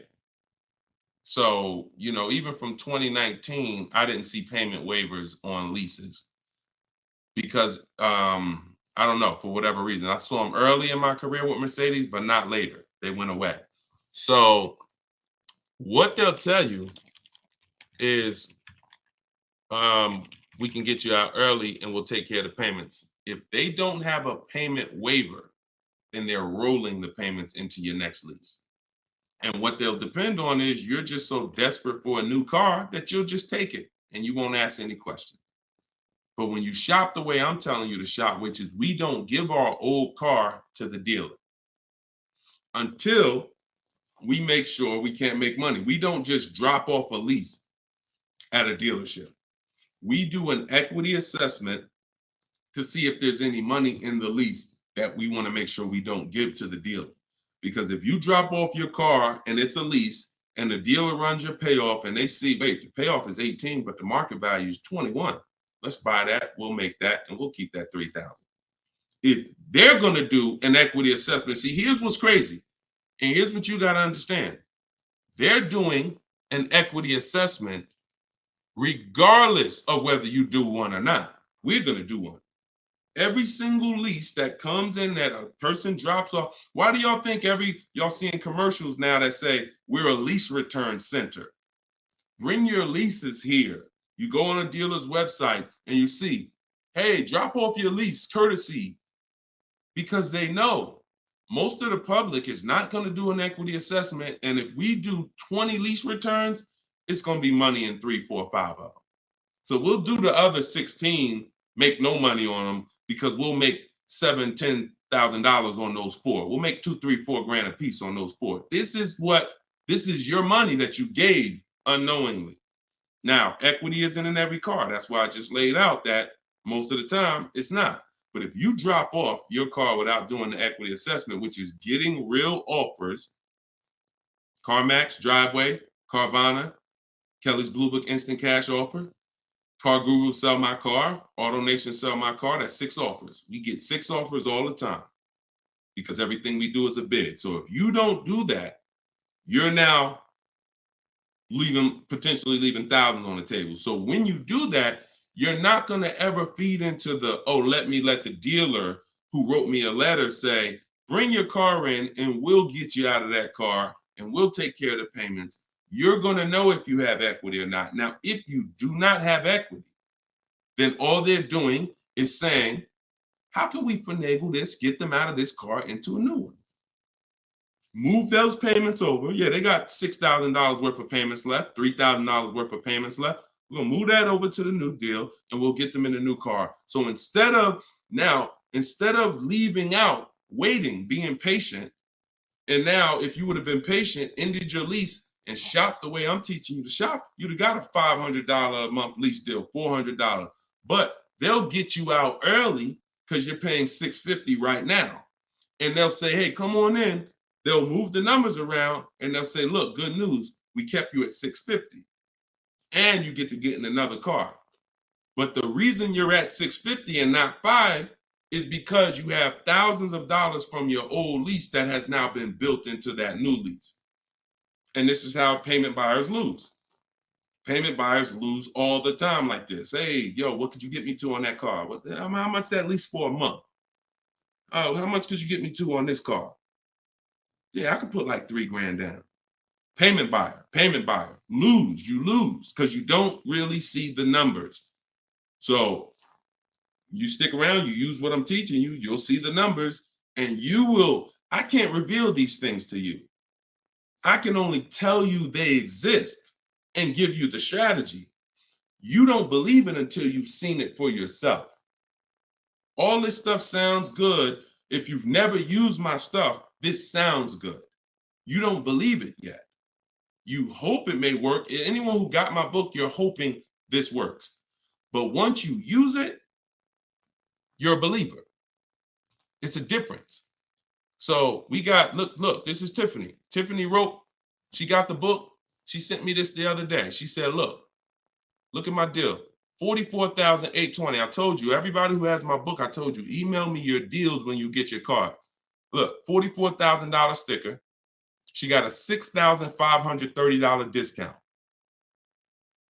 And look, I'm not going to read everything she wrote because she's just praising the system. She's praising sitting there, negotiating from home, using the tools, winning. Save more money on this new car, brand new car, than she's probably ever saved on any car. And she never had to go in a dealership to do it. Bids. So she was hoping this would work.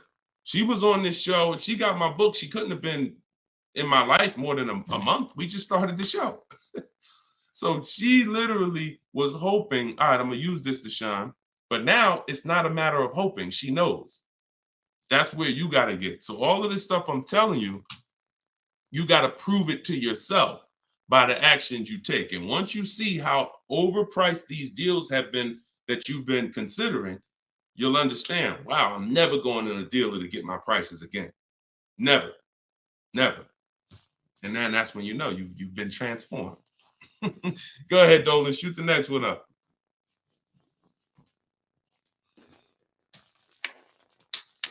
All right, Instagram. What's the best advice you can give to get the best deal on buying a car cash from a dealer? Forget how you're paying for it. Get bids. How you're paying for the car does not matter. See, people will walk in. If you walk into an 80% dealer with cash in your pocket, you're going to lose. Vicky, it's in my TikTok bio. She said, I want your book. Just click that picture of me. You won't even leave the broadcast. Everybody on Instagram, click the picture of me at the top. You'll see a website there, a little link. Click that. Get your book in literally 60 seconds and you come back to the broadcast. So how you're paying for the car does not matter. So people walk in and say, yeah, look, I'm paying cash. What's the best price you could do on this car? If you're in an 80% dealer, you there's nothing you can do. They can knock off because they're so high, and the discounts they're going to give is so. The only way they're going to give you big discounts is if they start at very high. If they got $5,000 of market adjustments, then yeah, they could say, look, you got me down. Look, I gave you 4,000 off. And I don't give anybody 4,000 off. This is a popular car. They're still using they'll still tell you on, hey, it's not a lot of cars out there. They're still running with that story, because if you believe it, they won. I told you, the name of the game with car sales is not you winning, it's you thinking you won. So they'll throw stuff out and they'll make you think you won, and it's based on what you say. If you come in saying stuff like, man, you know what? I've been to 2 dealers. You're the first person that got this car. Okay, you're going to pay me more for that. I'm just telling you how the wolves think. I've been next to the wolves long enough to know how the wolves think. So everything you're saying is working against you and you don't even know it. Man, I need a car this week. You're going to pay more for that because you can't say no for long.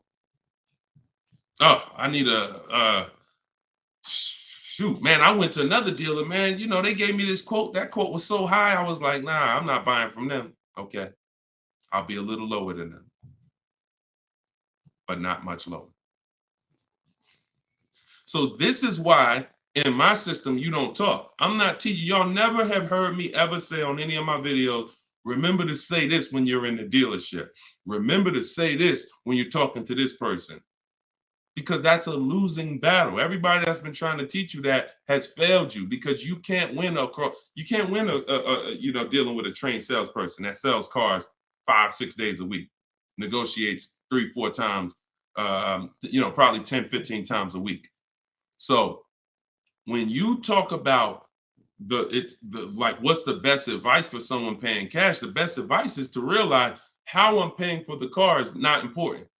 Who's going to sell me the car for the lowest price is what's important.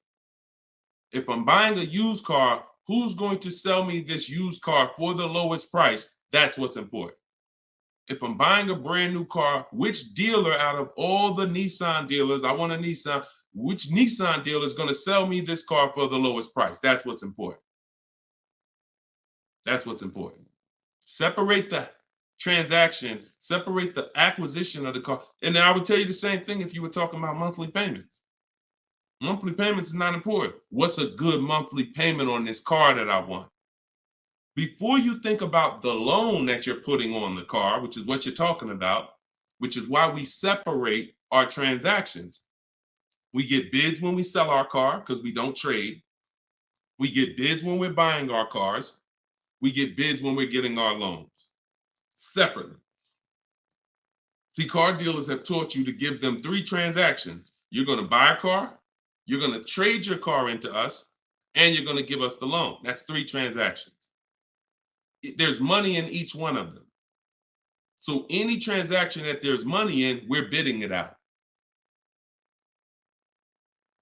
So if you were like, hey, what's a good monthly payment on this car I'm looking for? I would be like, monthly payment is important. The loan isn't important.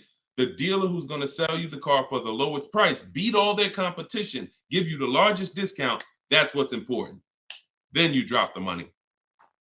Clear? If we clear, if y'all clear, if we're following, if you're getting value out of the show so far, if you're loving the show, type a $ and let me know. All right, Dolan, next question. If you're getting value, everybody following, type $ if you're following. Skinner, what's up, my man? Good to see you. Okay. All right, this is Miss Brooklyn. All right, I see you. Maxine, I see you. TikTok, Glenn Wright, I see you. All right. Hold on 1 second. Instagram went down for a second. I like to get them down here.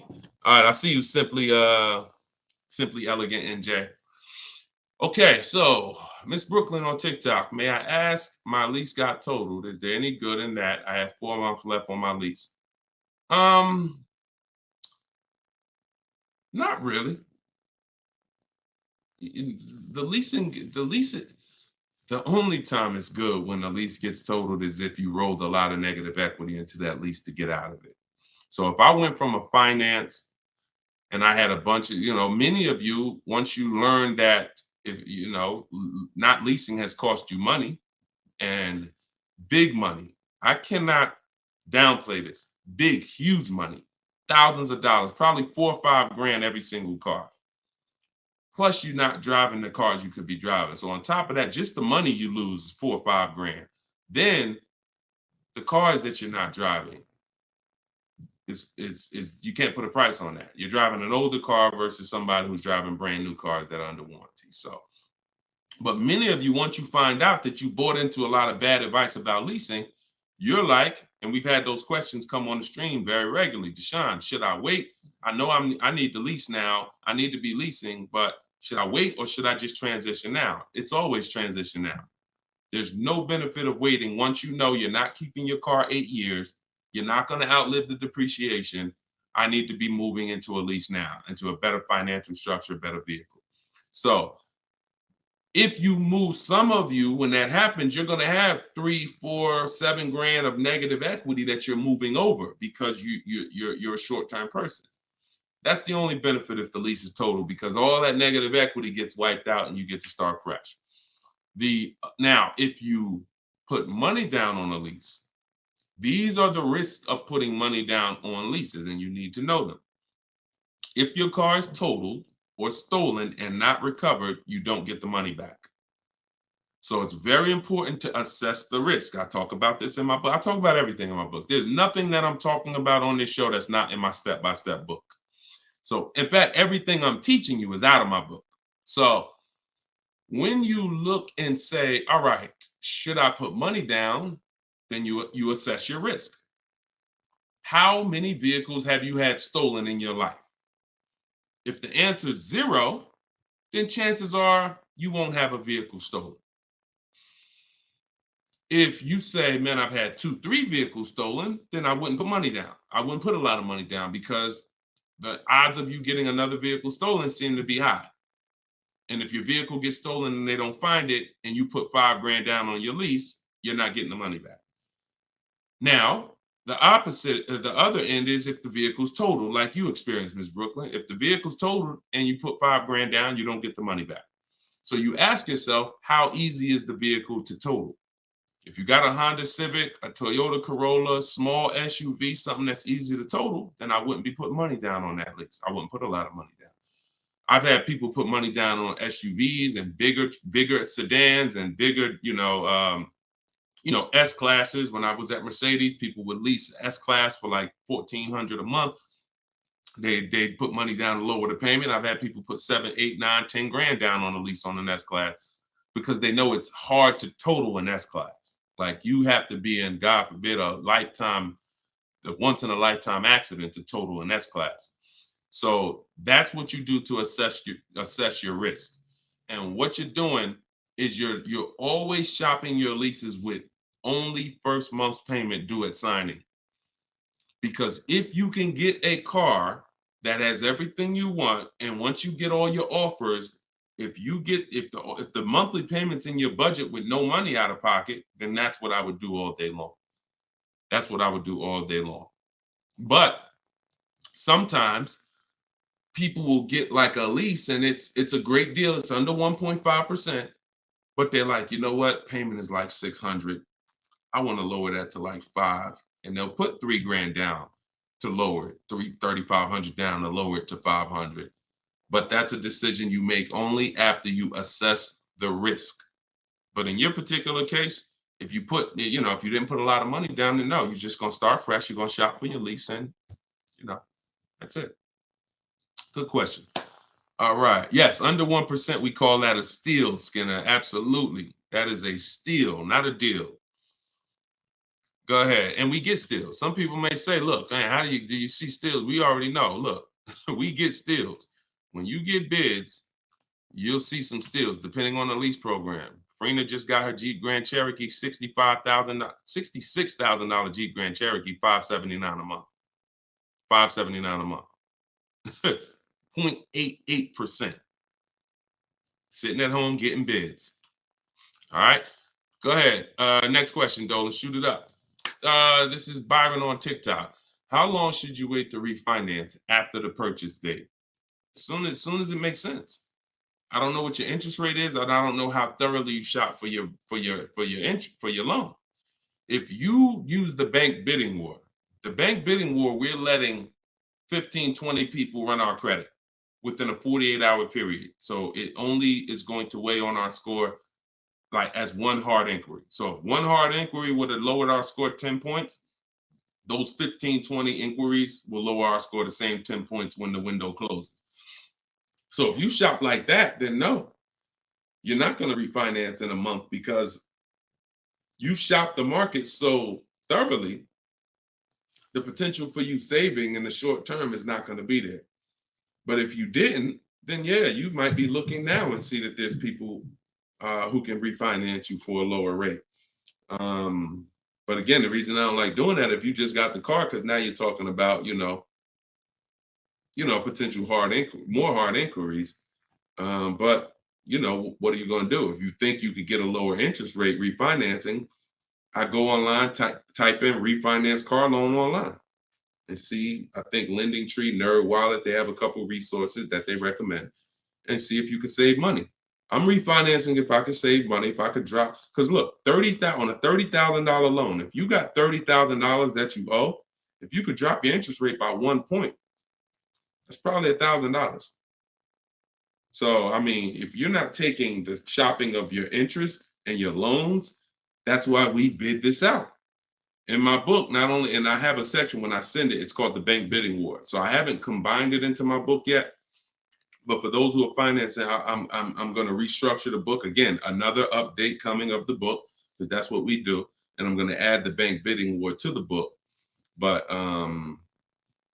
I don't want you, if you go online and you see that you can refinance and you can drop your interest rate, then do it. But I always tell people, don't just take a long loan, because what they'll try to do is tell you and what you can fall for. Because if you just get hung up on the monthly payment, they'll tell you, well, if you take a 5-year or 6-year loan, refinance it to 6 years, your payment goes from $490 a month to $350, and you're like, okay, give me that. But if you've already been paying for for a year, now you refinance for 6 years, now you got 7 years. So you want to look at the total amount. So here's the rule of thumb that I like to follow. You can use it if you want. You're free to do what you want, but I think it's a good rule. You refinance and you take the highest payment you could afford at the new low interest rate. So if you could afford the $500, no problem, then take the $500. That might be 4 years. If you could afford, don't go to the lowest payment. Go to the highest payment you could comfortably afford, because that's going to give you the shortest loan. And other than that, that's it. That's it. Go ahead, Dolan. Kevin from Instagram, what's going on? Does your credit score guarantee you a great deal? No, absolutely not. There's tons of people for the last 3 years. Strategy guarantees you a great deal. Strategy. We get below market deals. There's no one using what I'm teaching. There's no one using what's in my book that's following my strategies and that's not getting below market deals, because we see the market. You can't get below market deals if you don't even see the market. How you going to get below market deals? You got one offer. You got 2 offers. You get what I'm saying? How do you know what the market is?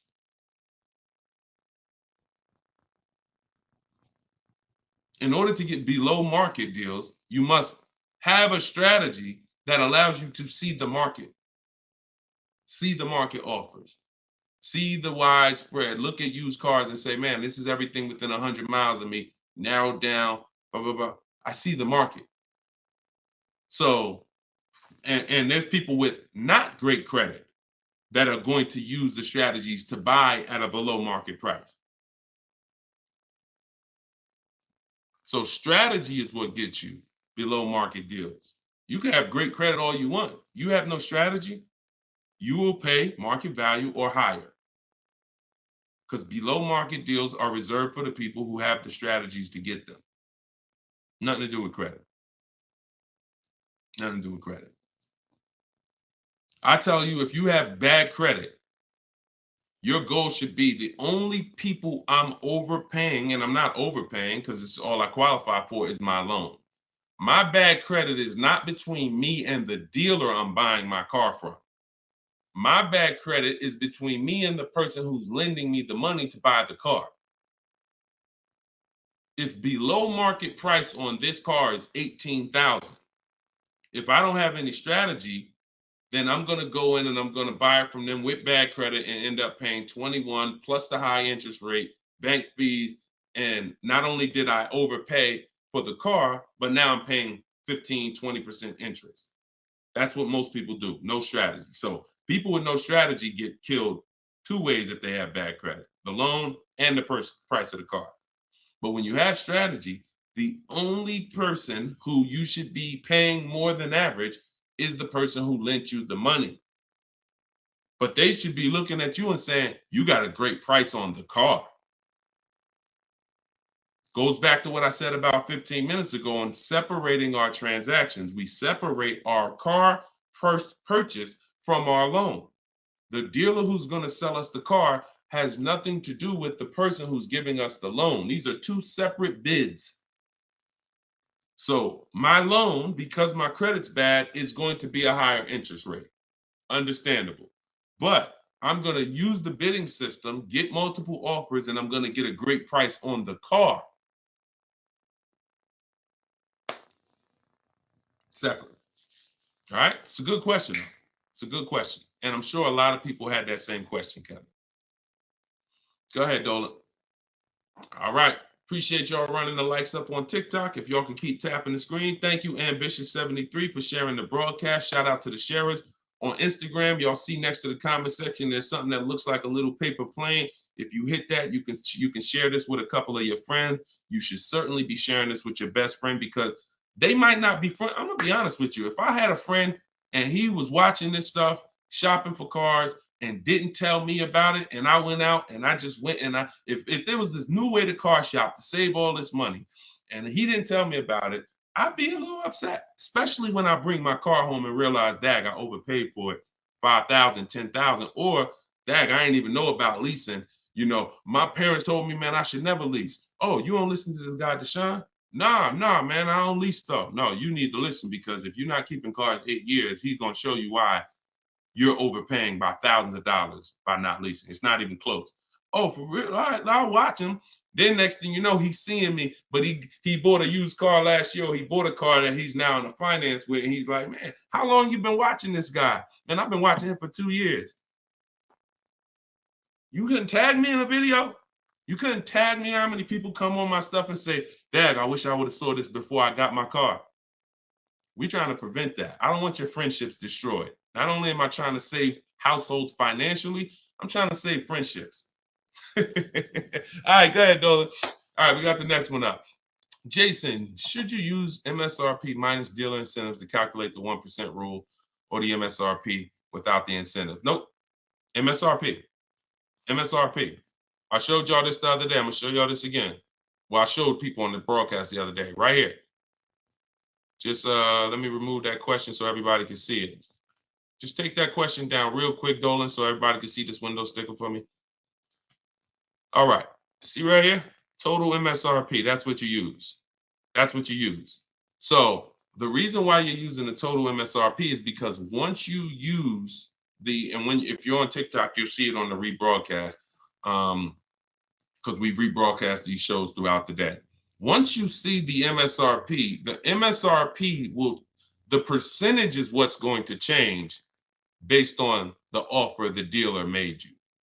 We do not change the, we don't calculate our formula based on the selling price, because the selling price, when it's adjusted, it's going to change the percentage overall. The selling price is what's going to dictate whether it's 1%, 1.4%, 1. So the selling price, once you take the monthly payment and divide it into the total MSRP, it's going to tell you, okay, who gave me the biggest discount? The lower the percentage, that's the dealer that gave the biggest discount. It's reflected in the percentage. So we don't have to adjust the MSRP. The selling price, if they took $15,000, look, they took a crazy amount of money off for Greg, $56,000 MSRP. He got a 0.9% lease. Matter of fact, let's look at Kimberly. Kimberly, she got a Maserati. She got a $91,000 vehicle. She ended up getting over 20 grand off.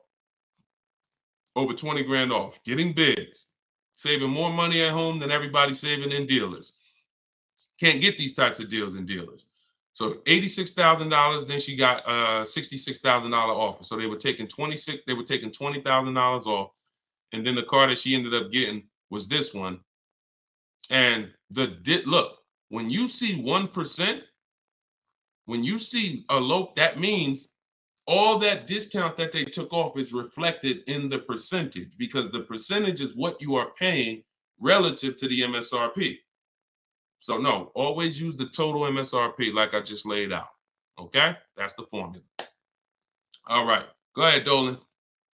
Great questions today. We're getting great questions every day. I'm enjoying it. TikTok. Do you have to repurchase to get the book updates? No, you don't, Youssef. That's why it's a digital book. Example, Room went out of business a little while ago. Room used to be in our bids. When we sold our cars, the equity assessment, Room was in there. When we bought a used car, Room was in there. So they were in our bids for the marketplaces and for our selling our cars. They went out of business. I went right into the master file, updated it. That's why when you get your book, an email is sent to you with the master file.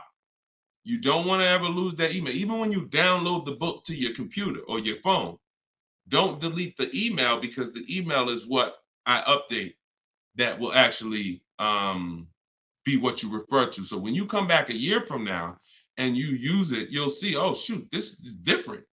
Yeah, because we update this. So yeah, once you get it, that's why it's a digital book. That's why I didn't print it. And if I would have printed it, I could have, made more money probably, because I could have just said, hey, all right, y'all, a year from now I'm on here. Okay, so we had a lot of changes last year. This coming went out of business, and now this new tool exists, and now this. So now this is Cars from Home Volume 2, and you can get it right now, but that's not the mission. So, but there is probably going to come a point where I'm not doing the 75% off anymore.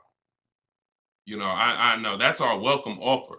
So, I mean, those of you who come on and look, $97, we've had people pay $97, not ask any questions, because if they use the book, they're not even asking any questions. If they use the book, it's like $97. I would have paid $900 if I knew what this book was going to do for me. So they're not hung up over $70-something difference. But I will at some point probably do away with the 75% off offer once we really launch and get enough books out there in the marketplace. So, but for now, you can get yours for 75% off in my TikTok bio and my Instagram bio. It's my new digital book, Cars from Home, 7 Steps to Saving Time, Money, and Avoiding Dealers. Here we are on Goodreads. Thank you to everybody who's reviewed the book. And if you haven't reviewed the book and you used it, please go to Goodreads and add to our 5-star reviews. I appreciate you. And then we have a comment in YouTube and Facebook in the comment section where you guys can get yours, or go to deshonsbook.com. Get your 75% off before the timer expires. You got 30 minutes. All right, go ahead, Dolan. Valerie on Facebook. In leasing cars, can I do personal modifications? Great question. I'm an amputee. I have to drive with my left foot, so I need a left gas foot accelerator installed in order for me to drive. Can I do that modification on a lease car? That's a great question. Anything that can be restored back to factory, then you can do it. Like if you are going to, now you tents, they don't require you take off tents because some people like, that's a serious question. Can I tent my car on a lease? Sure.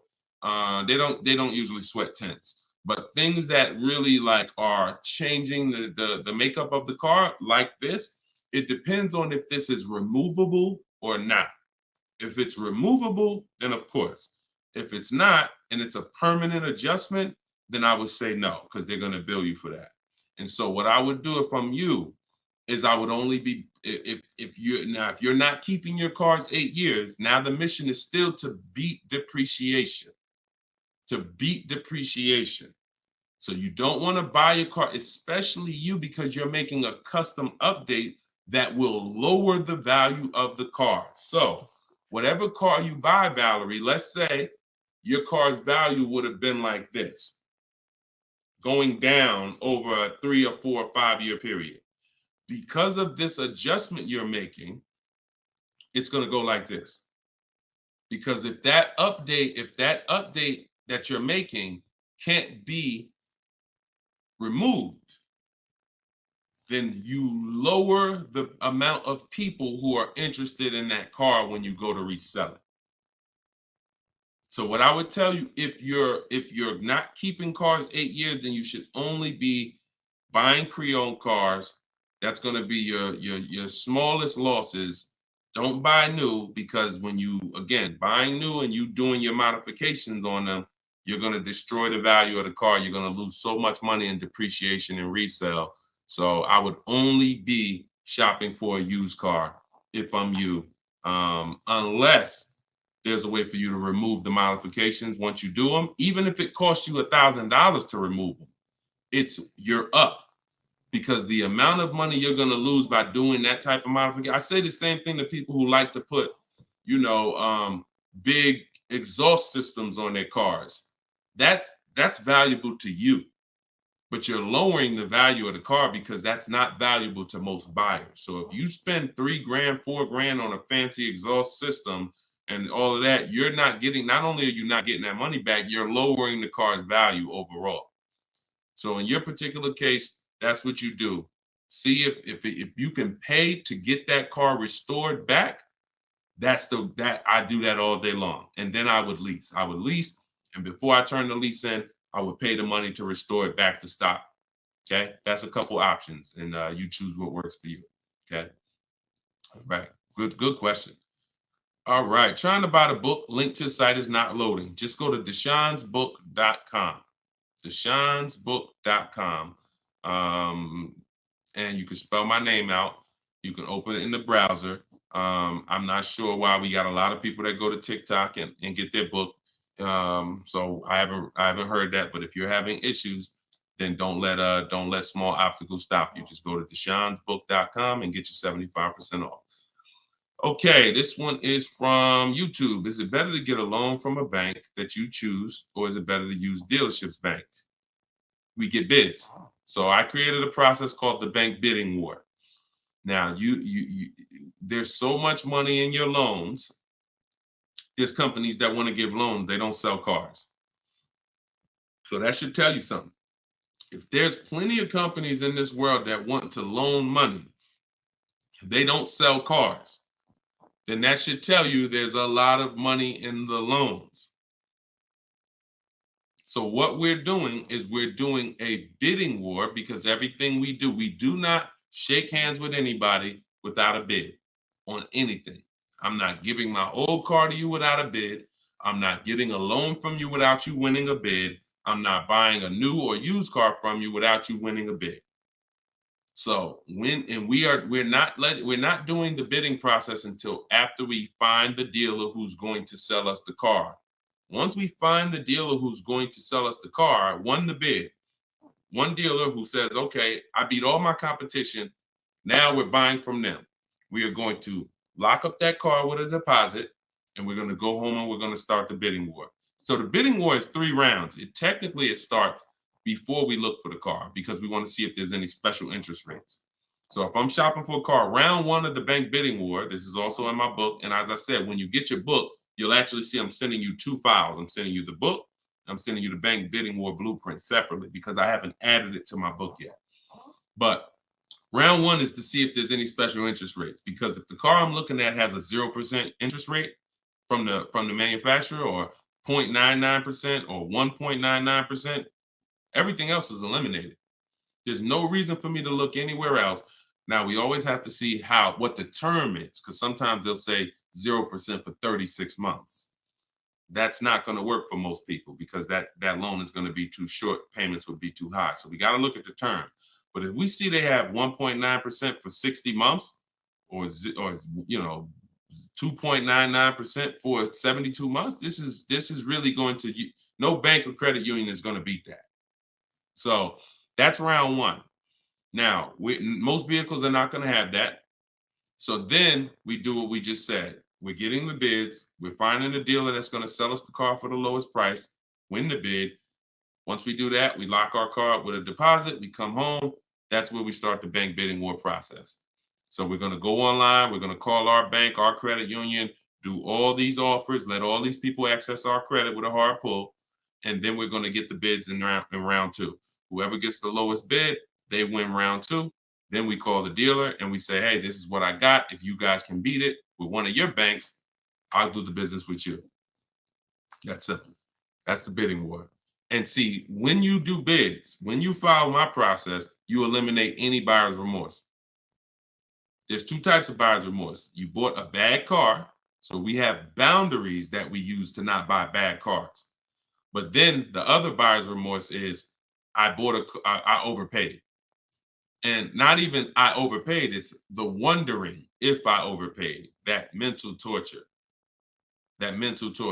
And some of you have had it the day you drive off the dealer's lot. Yeah, you think we should have did better? You think I should have asked them for another 1,000?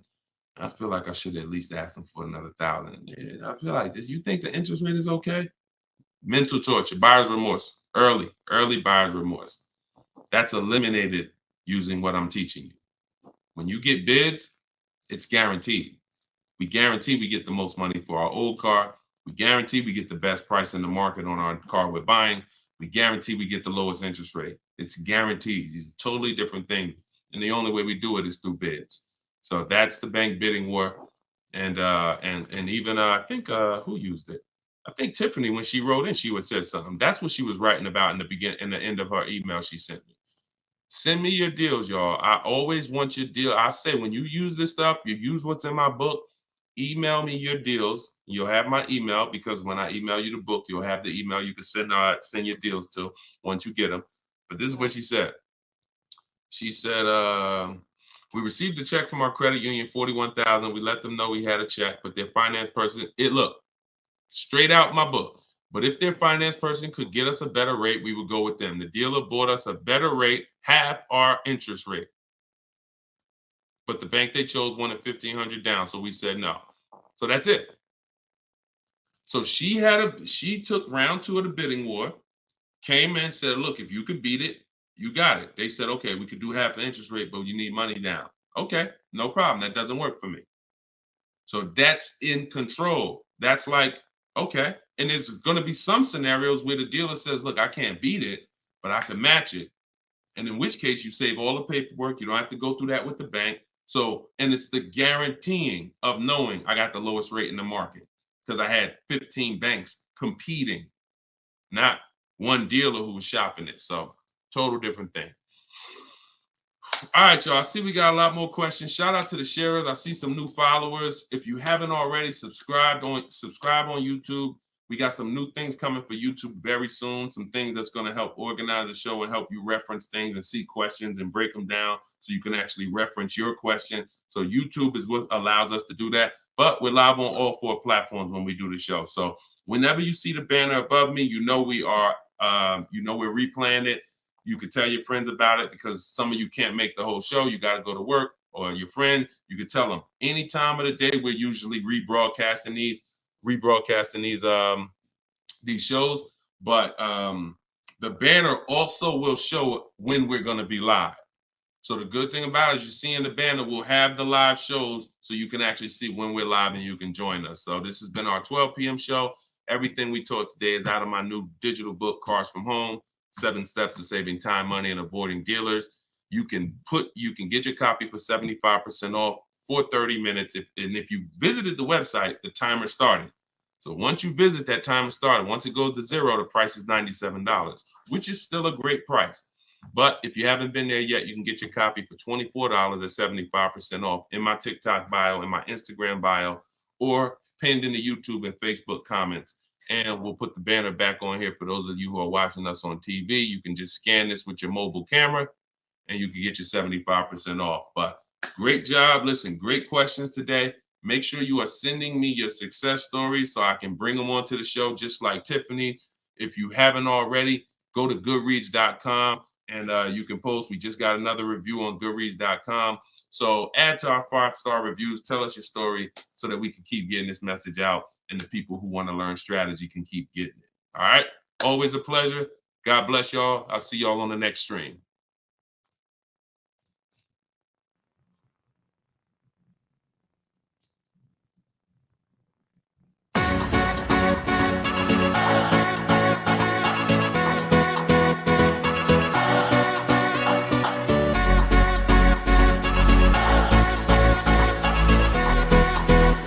The worst possible thing you could say when you walk into a car dealership. I spent 5 years with Mercedes-Benz, 5 with General Motors, and the worst thing a person could say when they walk in is, if you could just get me to this payment, we got a deal.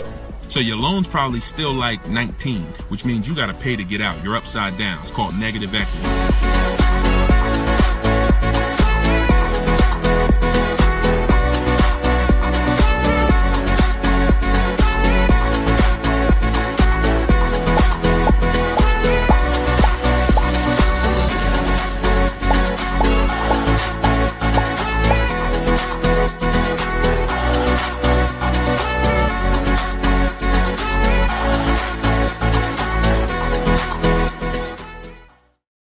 What's up, everybody? Welcome back to Car Shopping Questions and Answers. I'm your host, Deshone the Auto Advisor. This is episode 12, and we do these live shows to make sure that those who are committed to financial literacy get the insider strategies they need to get below market car deals.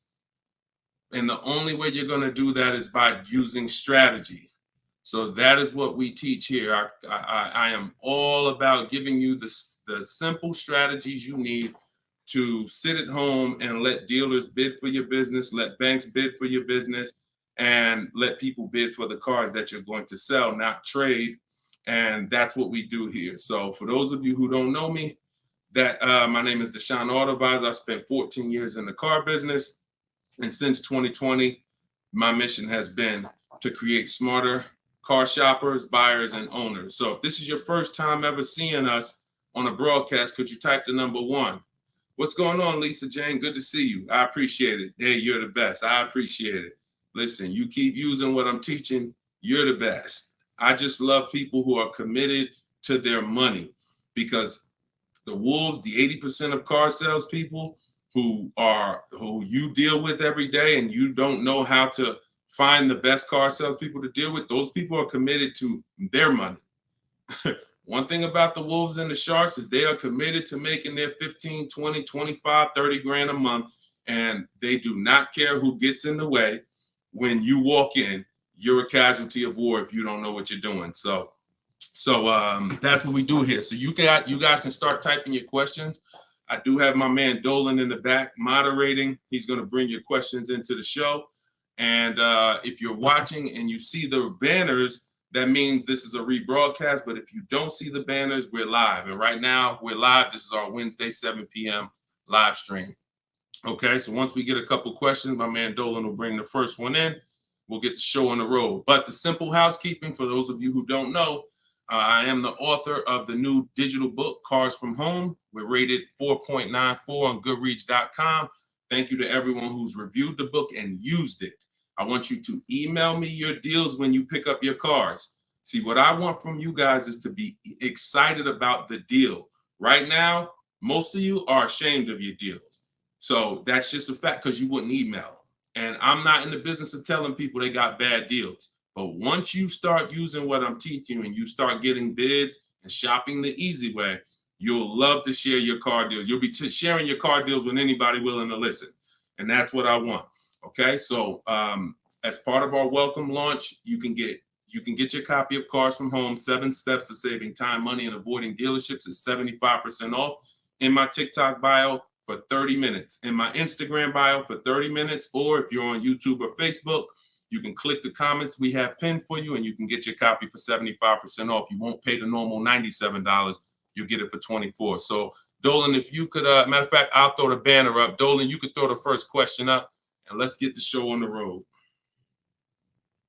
Okay, this one's from TikTok. Miss SPM Clark, how are you? Is it a good time or season to buy a vehicle? That's a great question. Is it a good time? And whenever you hear a question that you like, that y'all running the likes up on TikTok already. Shout out to everybody tapping the screen, running those likes up. I appreciate you all.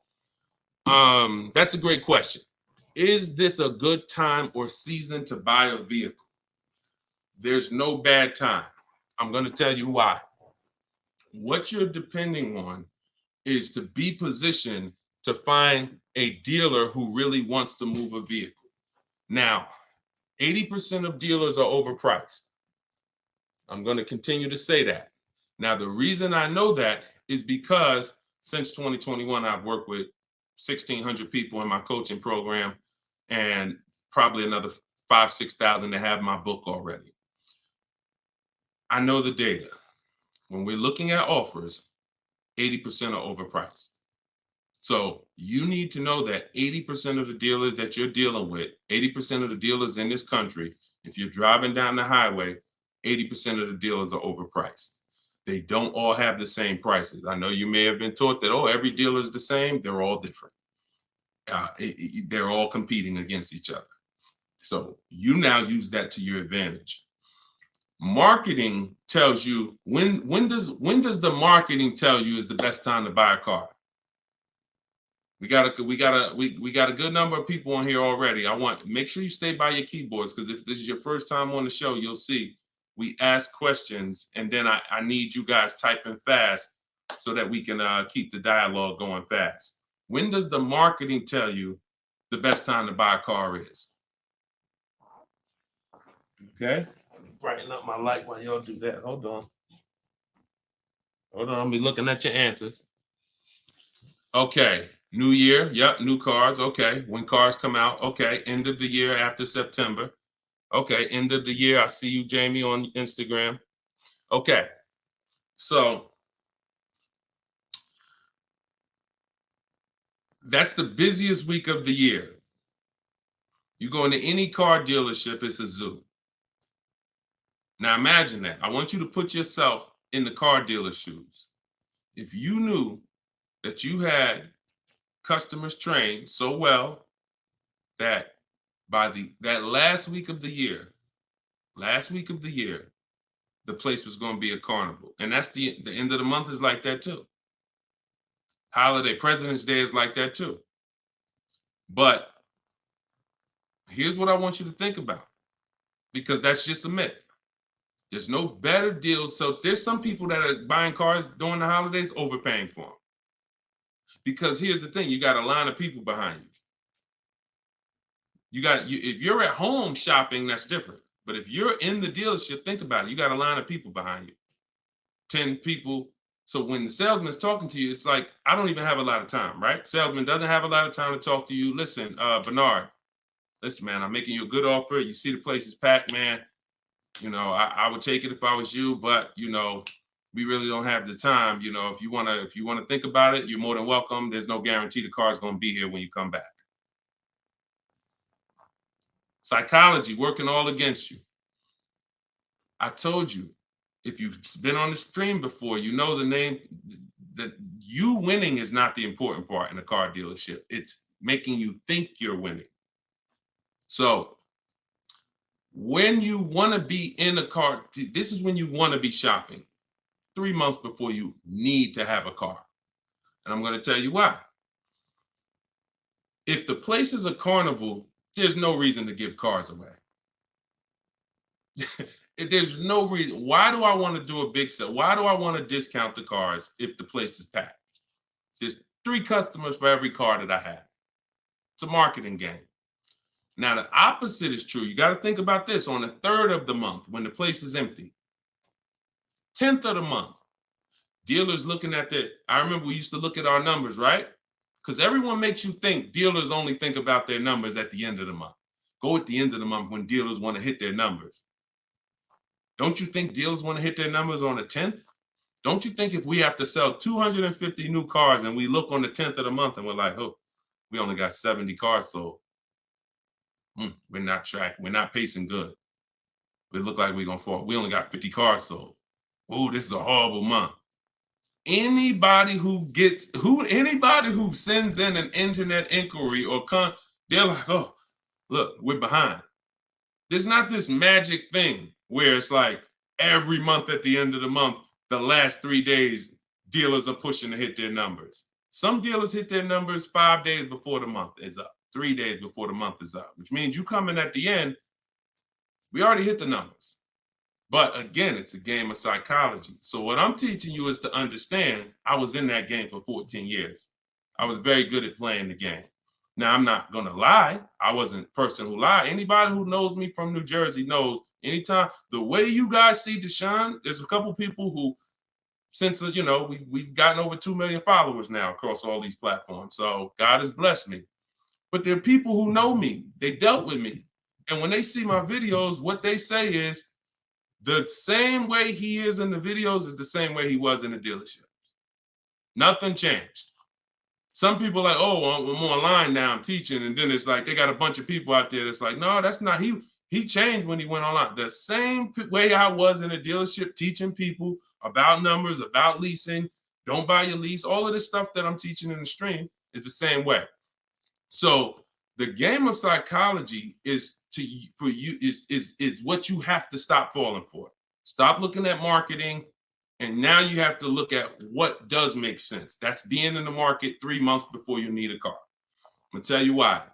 If your lease is up in a month, that's good because you can extend. So I always tell you, start shopping when your lease is up when you got one payment left. That's good. Start shopping your offers because if worse comes to worse, you can extend the lease for free and you can buy yourself another month or two. You want 3 months because here's what happens over 3 months. Lease deals change if you're shopping for leases.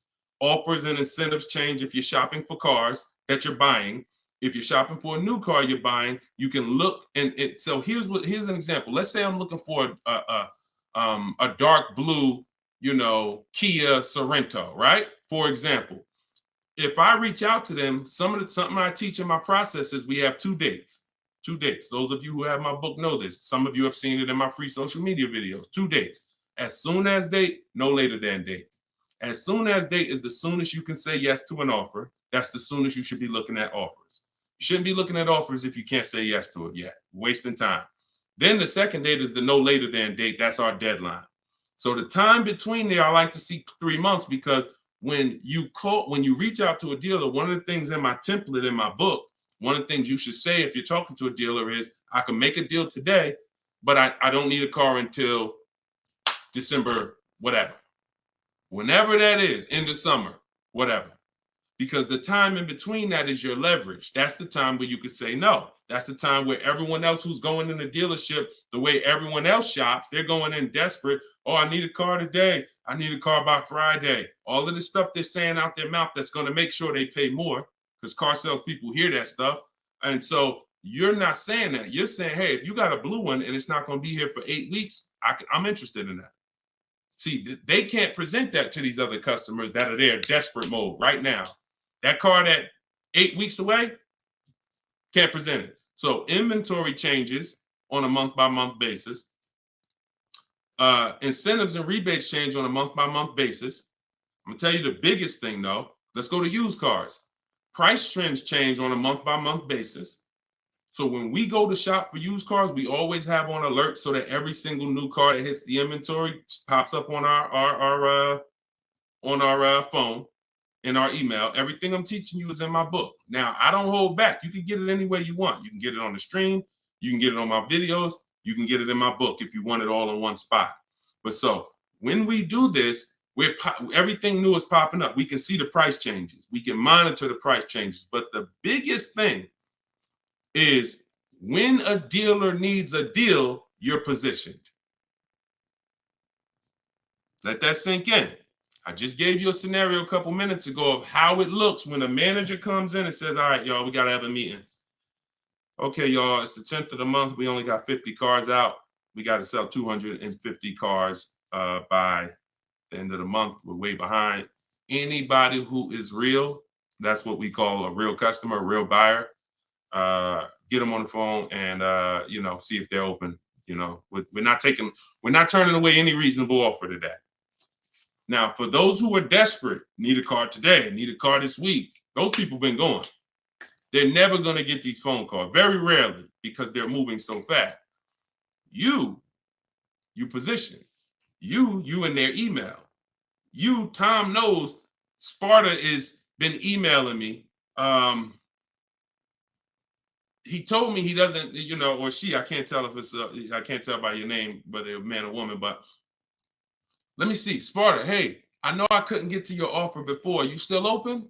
Yeah, thank you. What you got? Position. So you can't do that when you're desperate and when you're shopping. Now, if you're in an emergency, understood. You totaled your car, you need a car in 2 weeks, understood. We got plenty of people who get in, use my stuff, they get their car in 2 days, they get their car in. That's why my biggest thing is teaching you the strategies you need to get below market deals in 48 hours. But the benefits of having time can't be measured. The benefit of being able to look at deals, have dealers call you. I had one of my people who listened to me. He had a Kia Telluride. The general manager called him the last day of the month and said, look, if you could get this done today, I'll take $5,000 off the price. That's the one he ended up going with. His name is Wendell. So I don't say there's a best time to buy a car because I've seen deals at the beginning of the month. I've seen below market deals at the end of the month, non-holidays, holidays. I've also seen people overpay with no strategy at the beginning of the month, the end of the month, the holidays. So you get what I'm saying? Y'all understand that? It's all about being positioned. And if you can be positioned, you'll find that you'll love getting those calls and those emails. Like, man, all of those people, when I reached out to them, they act like they didn't want to do a deal or they couldn't get to my number. Don't worry. 2 years ago, I was shopping for my mother's Mazda CX-5. I reached out in October for the offers. I looked at the offers, didn't like them. Then I reached out in November. Same salespeople. They knew me. They know I'm serious. But hey, I didn't like the offers last month. Didn't like the offers in November. December, guy calls me or emails me, Deshone, I got this car. Let me know if it'll work for your mother. I think I can get to your number on this. Saw the car? Yep, car works. That's the one we ended up getting. Strategy. All right, that's how I want y'all moving. Go ahead, Dolan. Next question. This one's Lisa Jane from TikTok. How are you? And we are live, y'all. This is our Wednesday, 7 p.m. live stream. So if you don't see the banner, that means we're live. If you see the banner, that means you're watching the replay. People watch the replays all throughout the week, so people get value out of replays. But if you are not seeing the banner, that means we're live. So ask your questions. Time to turn in my lease. I'm already over the sales guys, not sure how to start. First thing you're going to do, sounds like you've decided you're going to lease again. So that would be the most important question. That's always the first question because that's the foundation of your deal. Leasing versus purchasing. I always say, if you've been on the show before, you can't get a great deal if you purchase, but you should have leased. Impossible. So once you decide that, now we're going to do an equity assessment. So we are no longer, Lisa, going to turn in. Who's dropped off a lease to a dealer at any time in their life? Type 1. You had a lease. You've just dropped it off or returned it to the dealer. And what you're going to see now is you're getting a lot of dealers that say, we're a lease return center. Bring your lease in. We'll ground your lease for you. Even sometimes it's not even their brand. They sell Hondas and they'll say, hey, bring any lease and we'll return it. The reason they're doing that is because they're going to do an equity assessment. So the reason why right after you decide whether you're leasing or buying, that's my process is 7 steps. That's why my book is called Cars from Home, 7 Steps to Saving Time, Money, and Avoiding Dealerships. Step 7 is delivery. That's the end. But the first step is lease versus buy, 8-year rule. Second step is equity assessment because you need to understand that every time you give your car to a dealership, either dropping it off on lease or you trade, they're assessing your equity. They're assessing the position of what the vehicle is worth on the market. We do that. We never let the dealer do that before we do that. And the only way we do that, we don't use Blue Book, we don't use Black Book, we don't use any algorithm sites. We have a huge advantage with cars we don't have with houses. That's we could get offers. We can get real offers. Imagine being able to, at any time, if you're a homeowner, literally get no obligation offers on your home. You could just put your home, you could just go to buyers and say, here, this is the kind of house I got. And you could get multiple offers. Hey, I'll pay this for it. I'll pay this for it. I'll pay this for it. That'd be amazing, but you can't. So all they have with homes is algorithms, Zillow, estimates, and all of that. With cars, we can get real offers from the people who compete to buy cars. And this is our first step before we budget, before we think about what car we want, before shopping, we are doing an equity assessment. So what that looks like, Jane, is Lisa, is you're gonna call your leasing company and you're gonna get the payoff. There's two types of payoffs, a customer payoff, a dealer payoff. Depending on the brand, sometimes they're the same, sometimes they're different. Sometimes the dealers don't have to pay taxes. And so it depends. There's no hard rule, but you're gonna get the customer payoff. Customer payoff, then you're gonna ask them, if you that step is the same for everyone, whether you own a car, you lease a car, doesn't matter. Only people don't have to do that is if you have a paid off car. You skip that step and you go right to the next step. But if you have a lease, you're going to ask an additional question. Do I have a third party restriction? If you don't have a third party restriction, you can sell to the highest online bidder. The bidders that we're going to get, if you own your car outright, you can sell to the highest online bidder. You have a lease with no third-party restriction, you can sell to the highest online bidder. If you have a finance car with a bank loan on it, you can sell to the highest online bidder. The only people who can't sell to the highest online bidder are leases with third-party restrictions. So you're still going to go and get the offers from the online bidders because you want to know a roundabout of what the car is worth. So we're going to go to CarMax. We're going to go to Drive. We get 6 offers. This is the equity assessment laid out in my book, step 2. When you do this, you're getting CarMax offers, Driveway offers, Carvana offer, Kelly's Blue Book Instant Cash offer, AutoNation Sell My Car, and Car Guru Sell My Car. When you get to the point where if you lease, pay attention. See, there's a lot of details. This is why I say when y'all are trying to look through all my social media videos, you don't realize what things are applicable to you and which are not.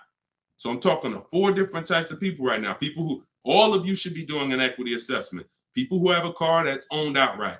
People that has a car with a loan on it. People that has a lease. No third-party restriction. People who have a lease with a third-party restriction. So you have to take the nuances and say, all right, that part was for people with third-party restriction. This part is not. I don't have a third-party. So when you call and you get a third-party restriction, you need to take a different route to sell. But everyone's going to get those 6 offers. Everyone. Shout out to y'all tapping the screen, running the likes up, and shout out to the sharers. Thank you to everybody that shares the broadcast. It means a lot. Tag your closest friend. So now you get those 6 offers. If you have a lease, whenever you're on those websites, it's going to ask you, is the car owned, financed, or leased? You want to put owned. Do not put lease because it triggers something in their website where it thinks every lease has a third-party restriction and they may not give you an offer. So don't do that. Now, once you get those offers, you can sell to the highest bidder. Now, if you have a third-party restriction, we're going to take those offers. We're going to kind of see where those offers are, kind of get an estimate, and now we're going to go and sell that car to a used car, to a brand. Let me explain it like this. If you have a BMW, you can only sell to a BMW dealer. When you have a third-party restriction, you can only sell to a BMW dealer. Now, hundreds of thousands of people around the country, they found out they had a third-party restriction. They bought their cars and resold them. The reason I don't like doing that is because you pay taxes, you pay fees, and that comes out of your profit. So if you were going to make $5,000, you buy your car. By the time you pay the taxes and fees, you wait for the title, you probably won't make anything. But when we sell direct to a dealer by getting bids from multiple BMW dealers, If I have a third-party restriction of Nissan, I'm getting multiple bids from Nissan dealers. And once I get my offers from those dealers, now I'm going to sell to the highest one because dealers don't pay those same fees. Dealers will I don't have to pay the taxes and fees. That doesn't come out of my profit. So we've had people who sell direct to the highest bidder online, depending on their situation. And we have people who, with third-party restrictions, sell to the highest bidder among a local dealership. But we must get bids. Doesn't change. We get bids no matter what. So some people say, Deshone, I use what you teach. I went on those websites. They said they don't buy leases. You didn't do what I told you to do. You put that it was a lease in there, and then no, you don't. No, you have a third-party restriction. We sell to a dealer of the same brand. We get bids from multiple dealers. That's what I'm saying. So it's laid out in my book. If you want the roadmap, if you don't want to try to remember this, TikTok bio, Instagram bio, comment section on YouTube or Facebook, or you can scan the QR code, get your book for 75% off. You won't pay the normal. Hold on one second. Let me turn this off. You won't pay the normal $97. Okay, so that's the equity assessment. When you said, Lisa Jane, I'm not sure how to start, that's the process.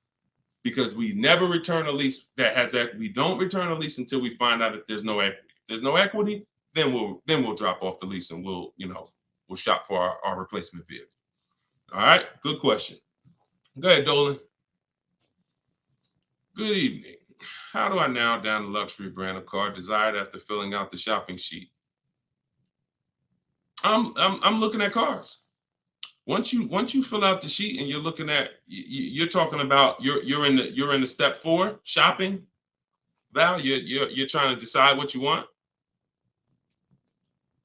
Hold on, let me be clear. If you're in the phase where you're trying to decide what we want, we see in step 4 we have a whole process, a whole step that's called shopping, not buying. See, you need to clearly separate those two things. See, what happens when you mix shopping and buying, you go in to look at cars.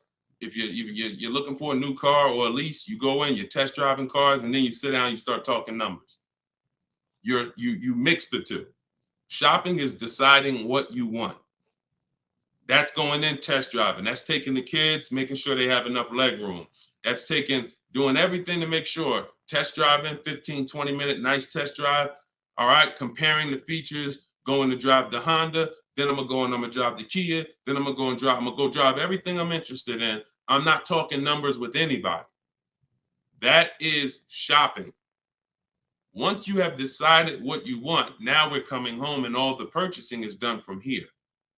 All the bidding is done right from where you're right. Like, this is where I get my cars at, right here. I sit right in front of my computer, and in 60 minutes of work, I'm gonna have bids coming in 48 hours. I'll know what the below market values are. So if you're just talking about the shopping phase, I'm on YouTube. If I'm looking for like a 3-row SUV, I'm typing in 3-row SUV. And then I'm looking at the competitors, because we're not giving enough. Look, car manufacturers do a horrible job of marketing. Horrible. There's 40-something companies that make cars that spend millions of dollars to try to get you to come see them at least. And so that's the reason why you notice when you have a car, they're reaching out to you before the car's paid off, before the lease is up, because they know once you get to the end, you're more likely to shop. That's why they try to keep you, we were reaching out to people with Mercedes 6 months before their lease was up. 9 months. Hey, Mr. Jones, if I could get you out early, would you consider it now? Hey, good news, Mr. Jones. Hey, I might be able to get you into a new Mercedes and keep your payment right around where you are, right around where you're at now. Is that something that sounds good? Okay, when can you come in? All right, not till this weekend, but you're going to have to lower the payment. This payment kind of high. Listen, Mr. Jones, look, we have several options. You're a loyal customer. You've been with Mercedes for a long time. Anytime you come, listen, I promise you, me and my manager will work hard to make sure you get a number that works for you. But the first thing we want to do is pick a car. We got a lot of nice new models. Want you to see them. Blah, blah, blah.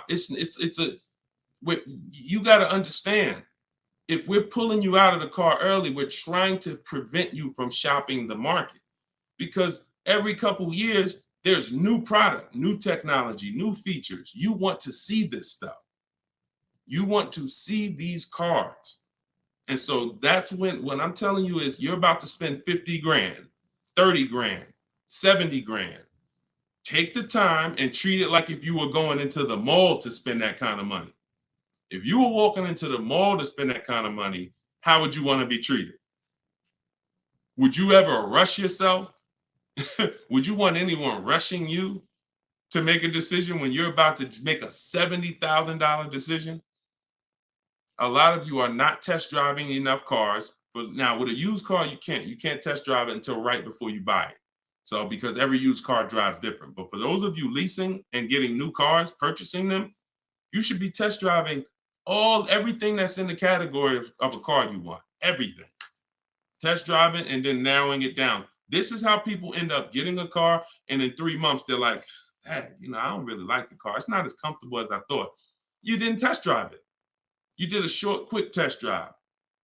So don't rob yourself of the shopping experience. We don't. That's why I have a whole step that is only devoted to shopping. And then what you do, Val, is you put it into Google and you type in the year and you type in initial quality. That's going to tell you on that first page what the ratings say. Listen, don't ask your neighbor what they think of the new car. They might love it, but there's 10,000 other people in the country that have that same car. You need to know what is the data saying about that. 10% of those people might be dealing with electrical issues. That's going to show in that initial quality scan on Google. Then you look and you Google reliability. So initial quality's first 90 days, reliability's first 3 years. Everyone who's leasing needs to be typing those two things in. Initial quality, skim the articles, look for any red flags, then do the same thing for reliability. Those of you who are purchasing, you should be doing longevity. And that's going to tell you if the car has transmission problems later on. That's going to tell you what the engine is rated to do. These are 5-minute exercises that will save you from getting a Maserati that's in the shop every 3 months. So that's the shopping process, Val. And don't cheat yourself of it. Don't shortcut it. Take as much time as you need in that part of the process. Because once you decide what you want, getting offers is quick. If you're doing it my way, getting offers is literally 60 minutes. So don't rob yourself of shopping. All right, good question. Go ahead, Dolan. One thing I will not do is sign anything to test drive. If anybody ever, keep that question up. If anybody ever makes you sign something to test drive, first of all, and I have a particular way I set up a test drive.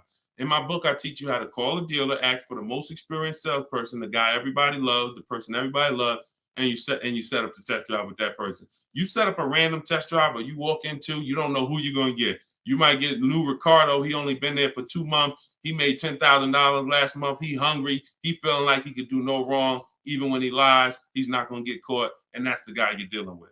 You got to set up everything is a system. Nothing is left to chance when you're following my process.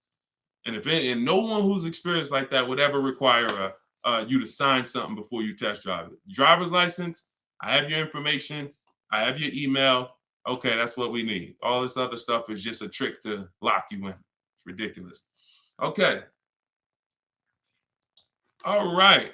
This one's from YouTube. Deshone, I got equity now at the end of my lease, but I got a third-party restriction. How can I sell it to a dealer without buying a new one? Separate the transactions. When Dave came in, Dave was the first person who used this strategy back in 2021. And he joined me because he said, look, I had a BMW. As soon as I found out how to get around this, that made me like $1,500 to $2,000 more because I had the third-party restriction. You call, we speak to used car managers, and you're going to get bids from used car managers. Hey, I got a car. I'm looking to sell it. I have a specific script in my book, but hey, I'm looking to sell it. And, can I give you some information about it? And you give me an offer. And we want to get at least 3 offers. It's a relatively new car, 2-3 years old, and that's it. You're having conversations and you're getting offers. These guys, their job is to buy cars. So, but that's independent of who you're getting the car from. So if I talk to a guy and he was like, look, I like your car, I can pay you this for it, I'm going to tell him, look, okay, I'm about to shop for my new car. I'm looking to have that deal done in a couple of weeks. And as soon as I make that deal and schedule the delivery, I'll call you and I'll drop off this car to you. Now he's going to say, well, if too much time passes, I might have to look at it again. No problem. Understand. If 2 months pass, then yeah, I would keep in touch with him and be like, hey, I'm still shopping. Do you need to take a look at it again? Just so the person, I'm always, anyone who's listening to me, who uses my stuff, they're always locking up equity in who they're going to sell the car to before they focus on the new car shopping. Before. Equity needs to be, because that's a bidding process.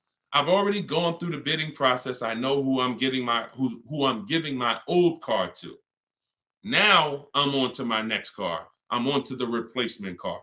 I'm on to the loan that's separate. But this needs to be locked up first, because what will happen is you've been taught, don't tell the dealer about your trade till the end. Let me tell you how horrible, who's heard that advice? And I'm going to tell you why that's the worst advice about getting money for your trade-in you could have ever listened to. Hopefully you never listened to it, but who's heard, don't tell the dealer about that you have a trade until the end? Who's heard that? Okay, Adri said, I've heard that. Okay, who's heard that? Okay, SS, I see you on YouTube, me. Okay. This is a widespread thing. If you go on any of the negotiators' websites or whatever, or you see social media videos, they'll tell you, I'm gonna tell you why that's horrible. Because they're teaching you to shop a way where you are gonna negotiate your way to a deal. You're not sitting at home bidding. And then, so you're spending this time, and now you get the dealer to a price that you're comfortable with. All right, I like this price. Now they're telling you spring the trade on them. So what happens when the dealer doesn't give you what you think the trade is worth? What happens? Because if a dealer gave you a great price on and you don't know that because you don't have enough offers, I'm gonna continue to emphasize that. You don't know you have a great price unless you have 4 or 5 other offers to compare them to. I have a great price from you.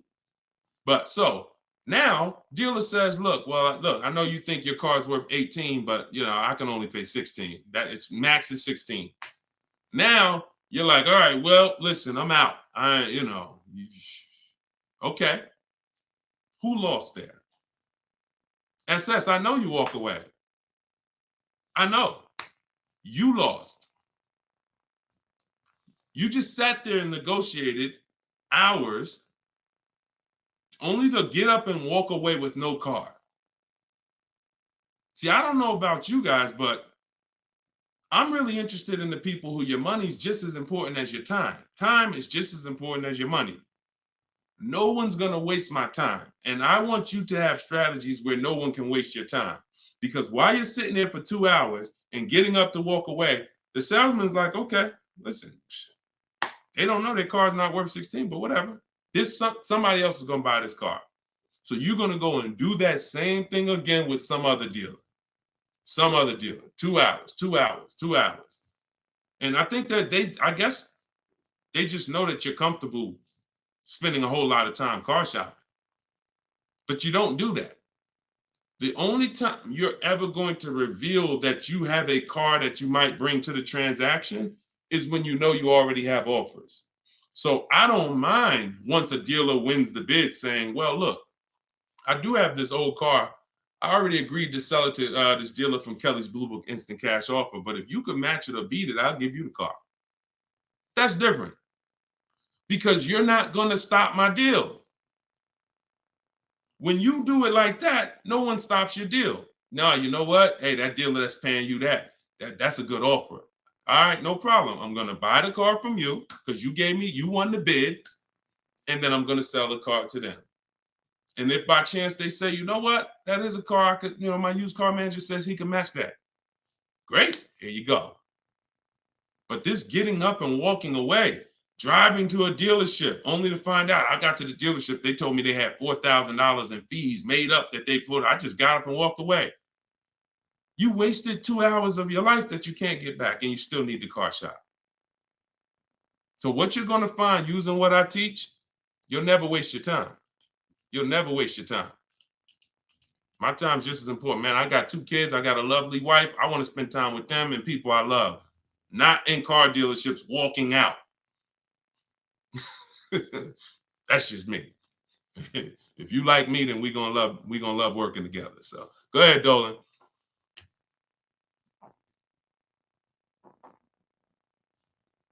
All right. Why is the dealership telling me I have to pay a down payment on a lease? You're only talking to one dealer. That's it. 80% dealer. See, listen, lazy shopping. And listen, I don't know you, Jamaica. I don't know how familiar you are with my stuff. 80% of dealers are overpriced. 80% of dealers are going to lie. You're only dealing with one dealer. That's what you're going to get. You're at the mercy of one dealer. But I'm going to tell you something. You're never going to get stuff like this. Tote, $690 a month, $54,000 BMW, sitting at home getting bids. Look, absolutely thrilled to share. I graduated.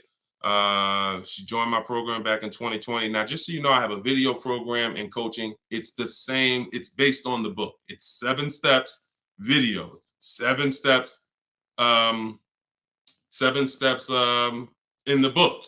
So, you know, for those of you who want to know about this other program, you go to my bio, you can attend my masterclass, and you can attend my free masterclass. But this is what happens when you bid. Look, when you get bids. This is my first time leasing a brand new car. Got a 2023 BMW. This was last year. Awesome lease incentive, 75 off, plus you got $1,000 off. Look, Greg, 527. Look, monthly payment, 527. You don't see down payments here. Look, Danielle, $550 a month with first payment down. That's it. Included maintenance, gap insurance, all the fees. Look, we could do this all day long. This was Bonita in the middle of the pandemic. Middle of the pandemic, while people were paying $5,000 and $10,000 over sticker for Telluride. Look, I got my got my dream vehicle, 2023 Kia Telluride. Got that in December 2022.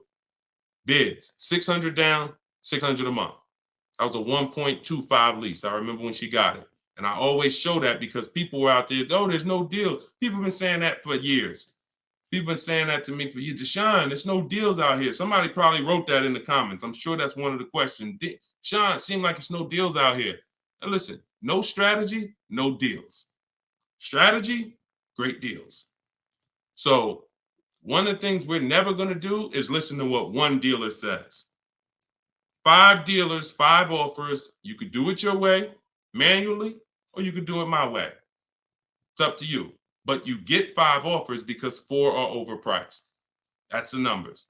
Okay? And that's how you guarantee when you drive off with a car that you paid the lowest price in the market. You can't guarantee you paid the lowest price in the market when you only got one price. You can't guarantee when you only got 2 prices. Now, somebody who in my book, I teach something called the 25-to-5 strategy. This is for new cars and leases. We connect with 25 dealers online using my templates. You copy and paste. I got all my stuff in there. You just fill in what you want. And then we reach out to, and then out of those 25 dealers, we're shopping all their inventory. So we got a good shot of, out of 25, we got a good shot of 10 of those dealers having a car we'd be interested in. And our goal is to get 5 offers. That's it, all by email. So you can do it your way. You can call, you can do however you want, but we know this because we shop better than anyone else in this world. So when we're looking at all these offers and when we can say confidently 80% are overpriced, we can talk to someone who's only getting 1 or 2 or 3 offers and tell them there's no way you're going to get great below market deals shopping that way. It's just not going to happen. So I wish I could tell you could mix your way. The only thing I can say about mixing your way is if you don't want to use my strategies to get the 5 offers. You want to get 5 offers some other way, God bless you. But you get 5 offers if you want below market deals. And if you're looking at super popular vehicles, Charles got a Palisade. Look, he got 10 offers. I reached out to 35 Hyundai dealers, got 10 quotes back. Offers range from 1.3 to 1.23 to 1.66. He ended up with a 1.23 lease on a Hyundai Palisade. $48,000 vehicle, $597 a month. So that's why the dealer you're dealing with is telling you need a down payment because that's who they are. They're an 80% dealer. They're an 80% dealer. All right? That's just what it is. Strategy. Go ahead, Dolan.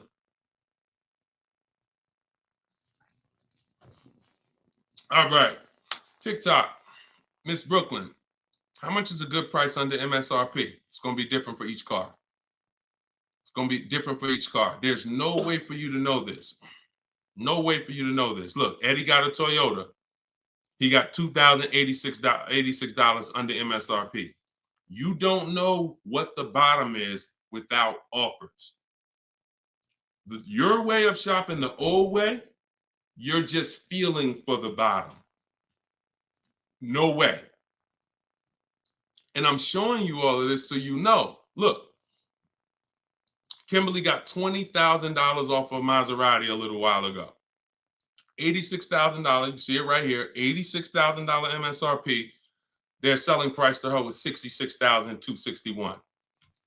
Had she got excited thinking, I'm just going to make up a number. I'm just going to, if I could save $7,000 off this Maserati, that'd be great. We don't pick what the bottom is. We get enough offers and it reveals what the bottom is. You get a bunch of offers on a Toyota Camry, the lowest offer, $2,000 under MSRP. Now, Kimberly, Maserati, that car, 20 grand off. Look, Sean, $20,000 off his F-150 Lightning XLT. Look, MSRP 73, dealer discount 4,900, 15,500.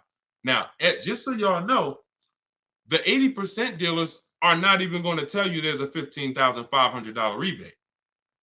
So don't think he was just looking at a bunch of offers and everyone had a $15,000 rebate. Some people tell you, okay, there's $7,500 in rebates. Some people tell you it's $2,000 in rebates. If you're sitting in front of them, what do they have to tell you that for if you don't have, you're not going to shop.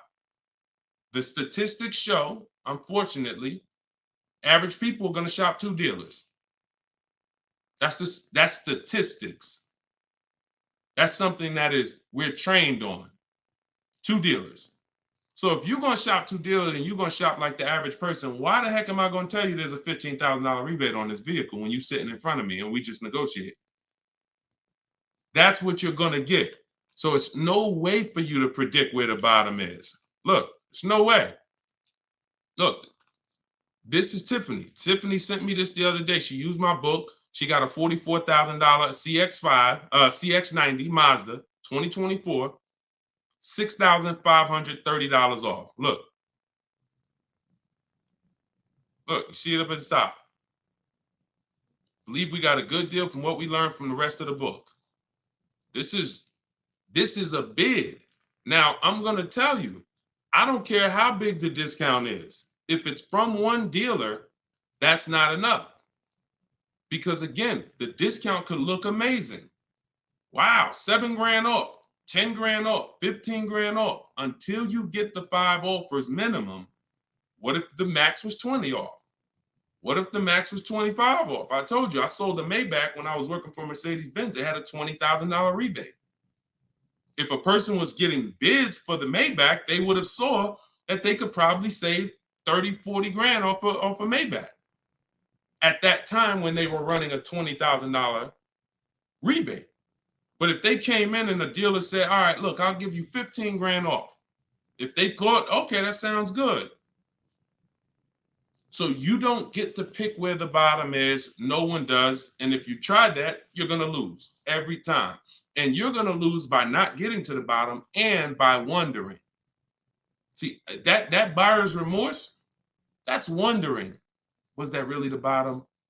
You think we could have got more money off? That's buyer's remorse. We never have that. I want you to never have that. And when you sit at home and you let these offers come to you and you look and you see 5, 6, 7 people bidding for your business, you'll never wonder. You'll never wonder again. That feeling of in your gut of, oh, I hope I'm not getting ripped off. Oh, I hope this is a good price. That's a thing of the past. You'll never have that. Okay? And you deserve not to ever have that. Stop shopping the old way. Okay? Go ahead, Dolan. Very common question, too. Yep, you did the work. This one's Nita from TikTok. Instagram, I don't see enough questions over here. Instagram. I see a couple of y'all on, but I don't see any questions. Can I oil you up? Okay, we gotta get it. My bad. You always got some weirdos popping up. That's why I'm gonna let Dolan pull in the questions. Sometimes I'll be reading and we get just good. All right, so Nita from TikTok. Should I be worrying about the cost of insurance when buying a car? I would look, insurance is insurance. I would use a site like Insurify or Jerry, the Jerry app. I would use a site that shops multiple companies. Insurify shops multiple companies. And some of the smaller companies that don't have the big budgets, some of you go to insurify.com tonight, you might save money. So you need to, and I'm not endorsed by Insurify right now. I just believe in the product. Look, I believe in anything that gets my favorite two words, multiple offers. Because that's how we buy everything else. That's how we buy TVs, that's how we buy electronics, that's how we buy groceries. You go in, you want some potato chips, you got 30, 40 companies competing. You got, spaghetti sauce. 10 different companies competing, trying to sell you. Oh, we're on sale this week. Blah, blah, blah. It's always multiple offers. So any tool that gets multiple offers, I love it. So Insurify.com or the Jerry app. Yeah, insurance is insurance. J Love, how's the market looking? Watch the earlier broadcast. We answered that. That was pretty much, I think that was the first question in the show. So you could go to YouTube, watch the rebroadcast, and you'll see the answer to that question. Go ahead, Dolan, shoot that next one out.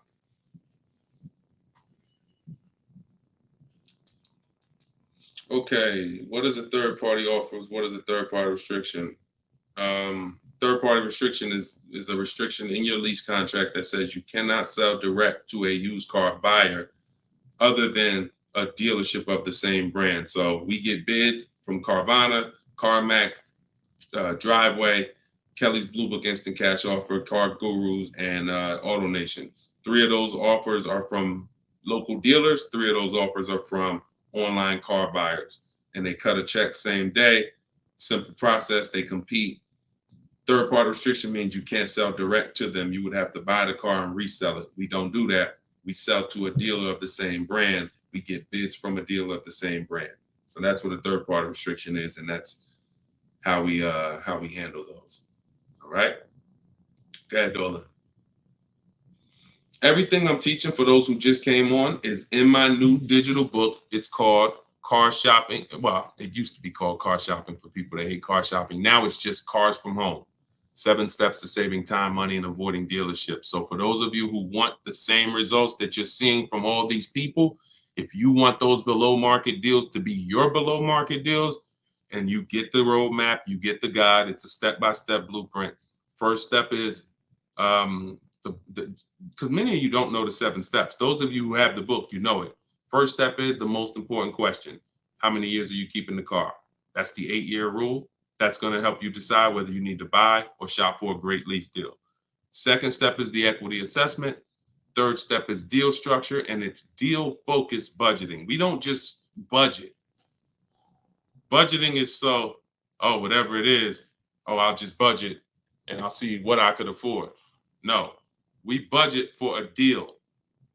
You need to know what a deal. When I'm budgeting for a lease, I'm budgeting to see if the lease is great, this is what it should cost. If I'm budgeting for a purchase, I'm budgeting, this is how much a great deal should be. I'm coming up with my max offers way before I ever go look at cars. So that's day 3. That's step 3, deal structure. Step 4 is shopping, not buying.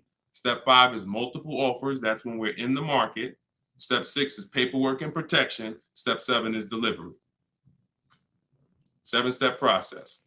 So everything is in there step by step. You can get your copy for 75% off as part of our book launch. It's in my TikTok bio, in my Instagram bio, or if you're on Facebook or YouTube, it's in the comment section, or you can scan the QR code on the screen. If you're watching us on TV, you can scan that QR code with your camera to get your copy. Be in your inbox in 5 minutes. Okay, this is Wes from Facebook. How do you feel about vehicles that are well over MSRP? Don't. See, I mean, if you guys can't see that you need help, because the language you're using is really desperate language.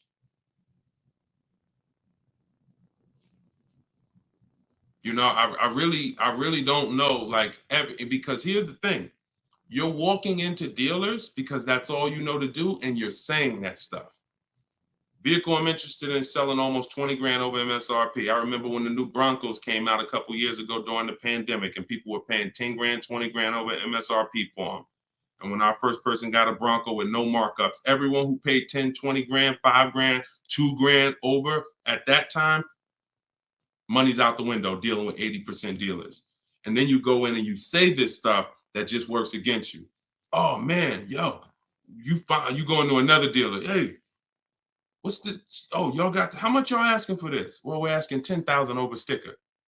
Oh, okay, that's better than the other deal. This other deal I was in, they was asking 20 grand over sticker.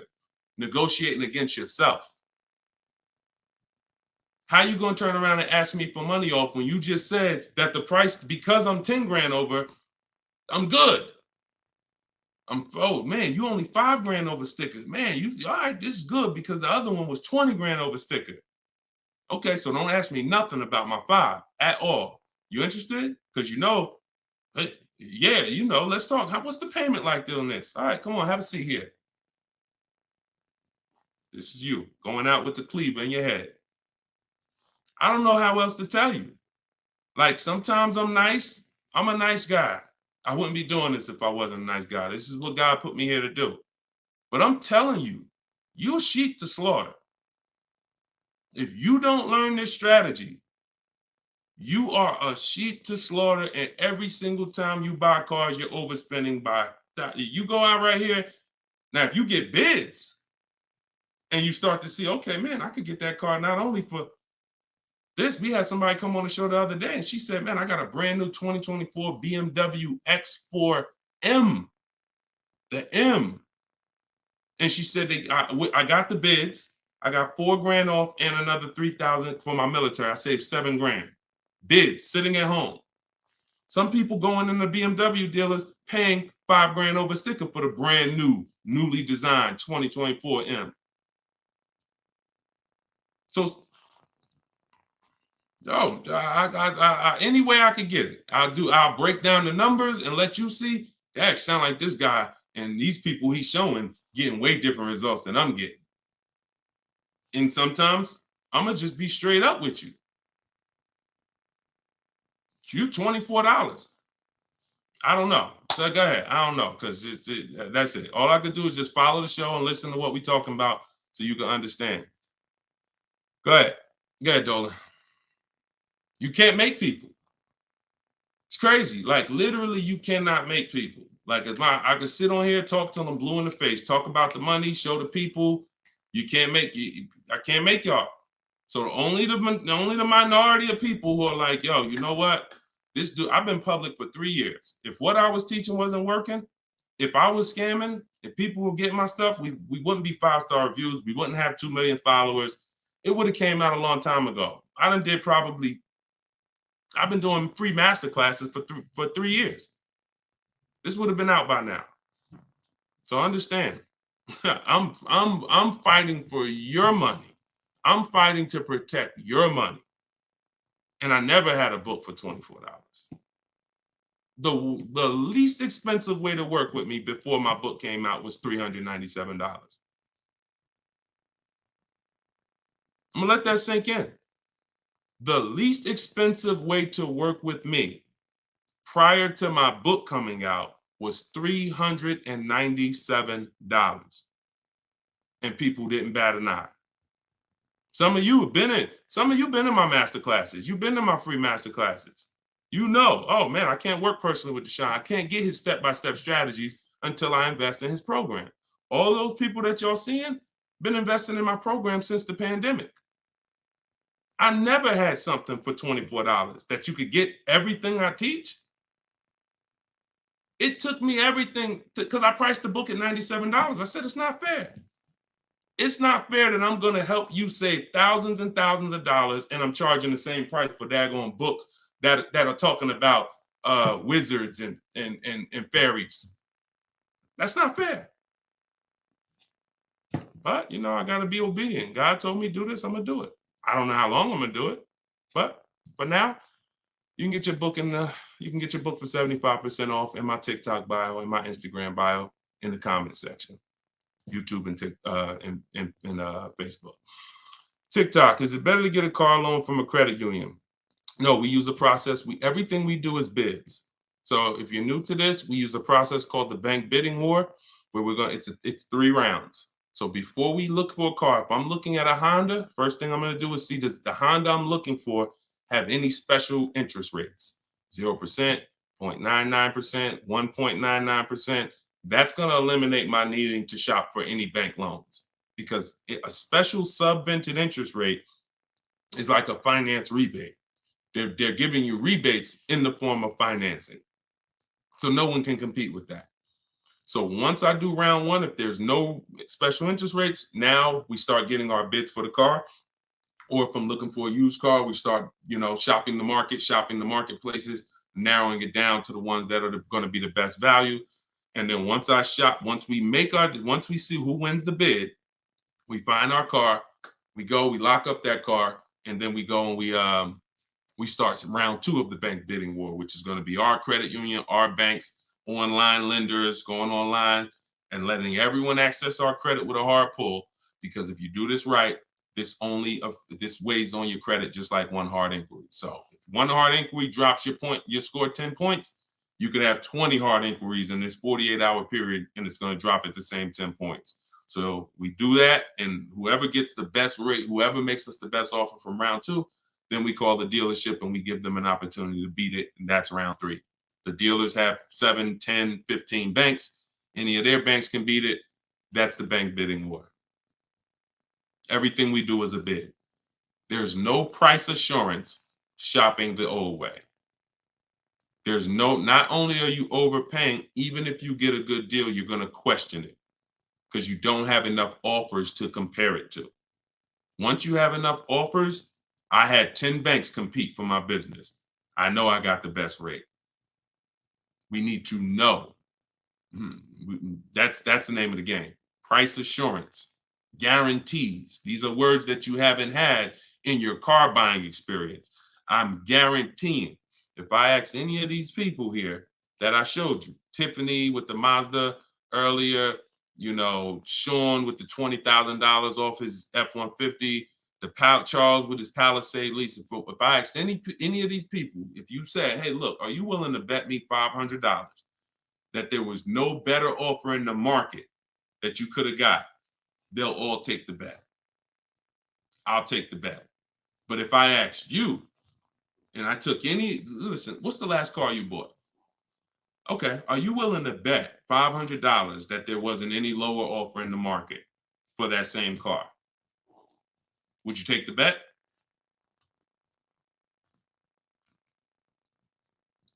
No price assurance. No price assurance. Price assurance only comes through multiple bids, multiple offers. All right? All right, y'all. I think we're going to wrap. Thank you, Nita. I'm glad you enjoyed that. We've been on for about an hour.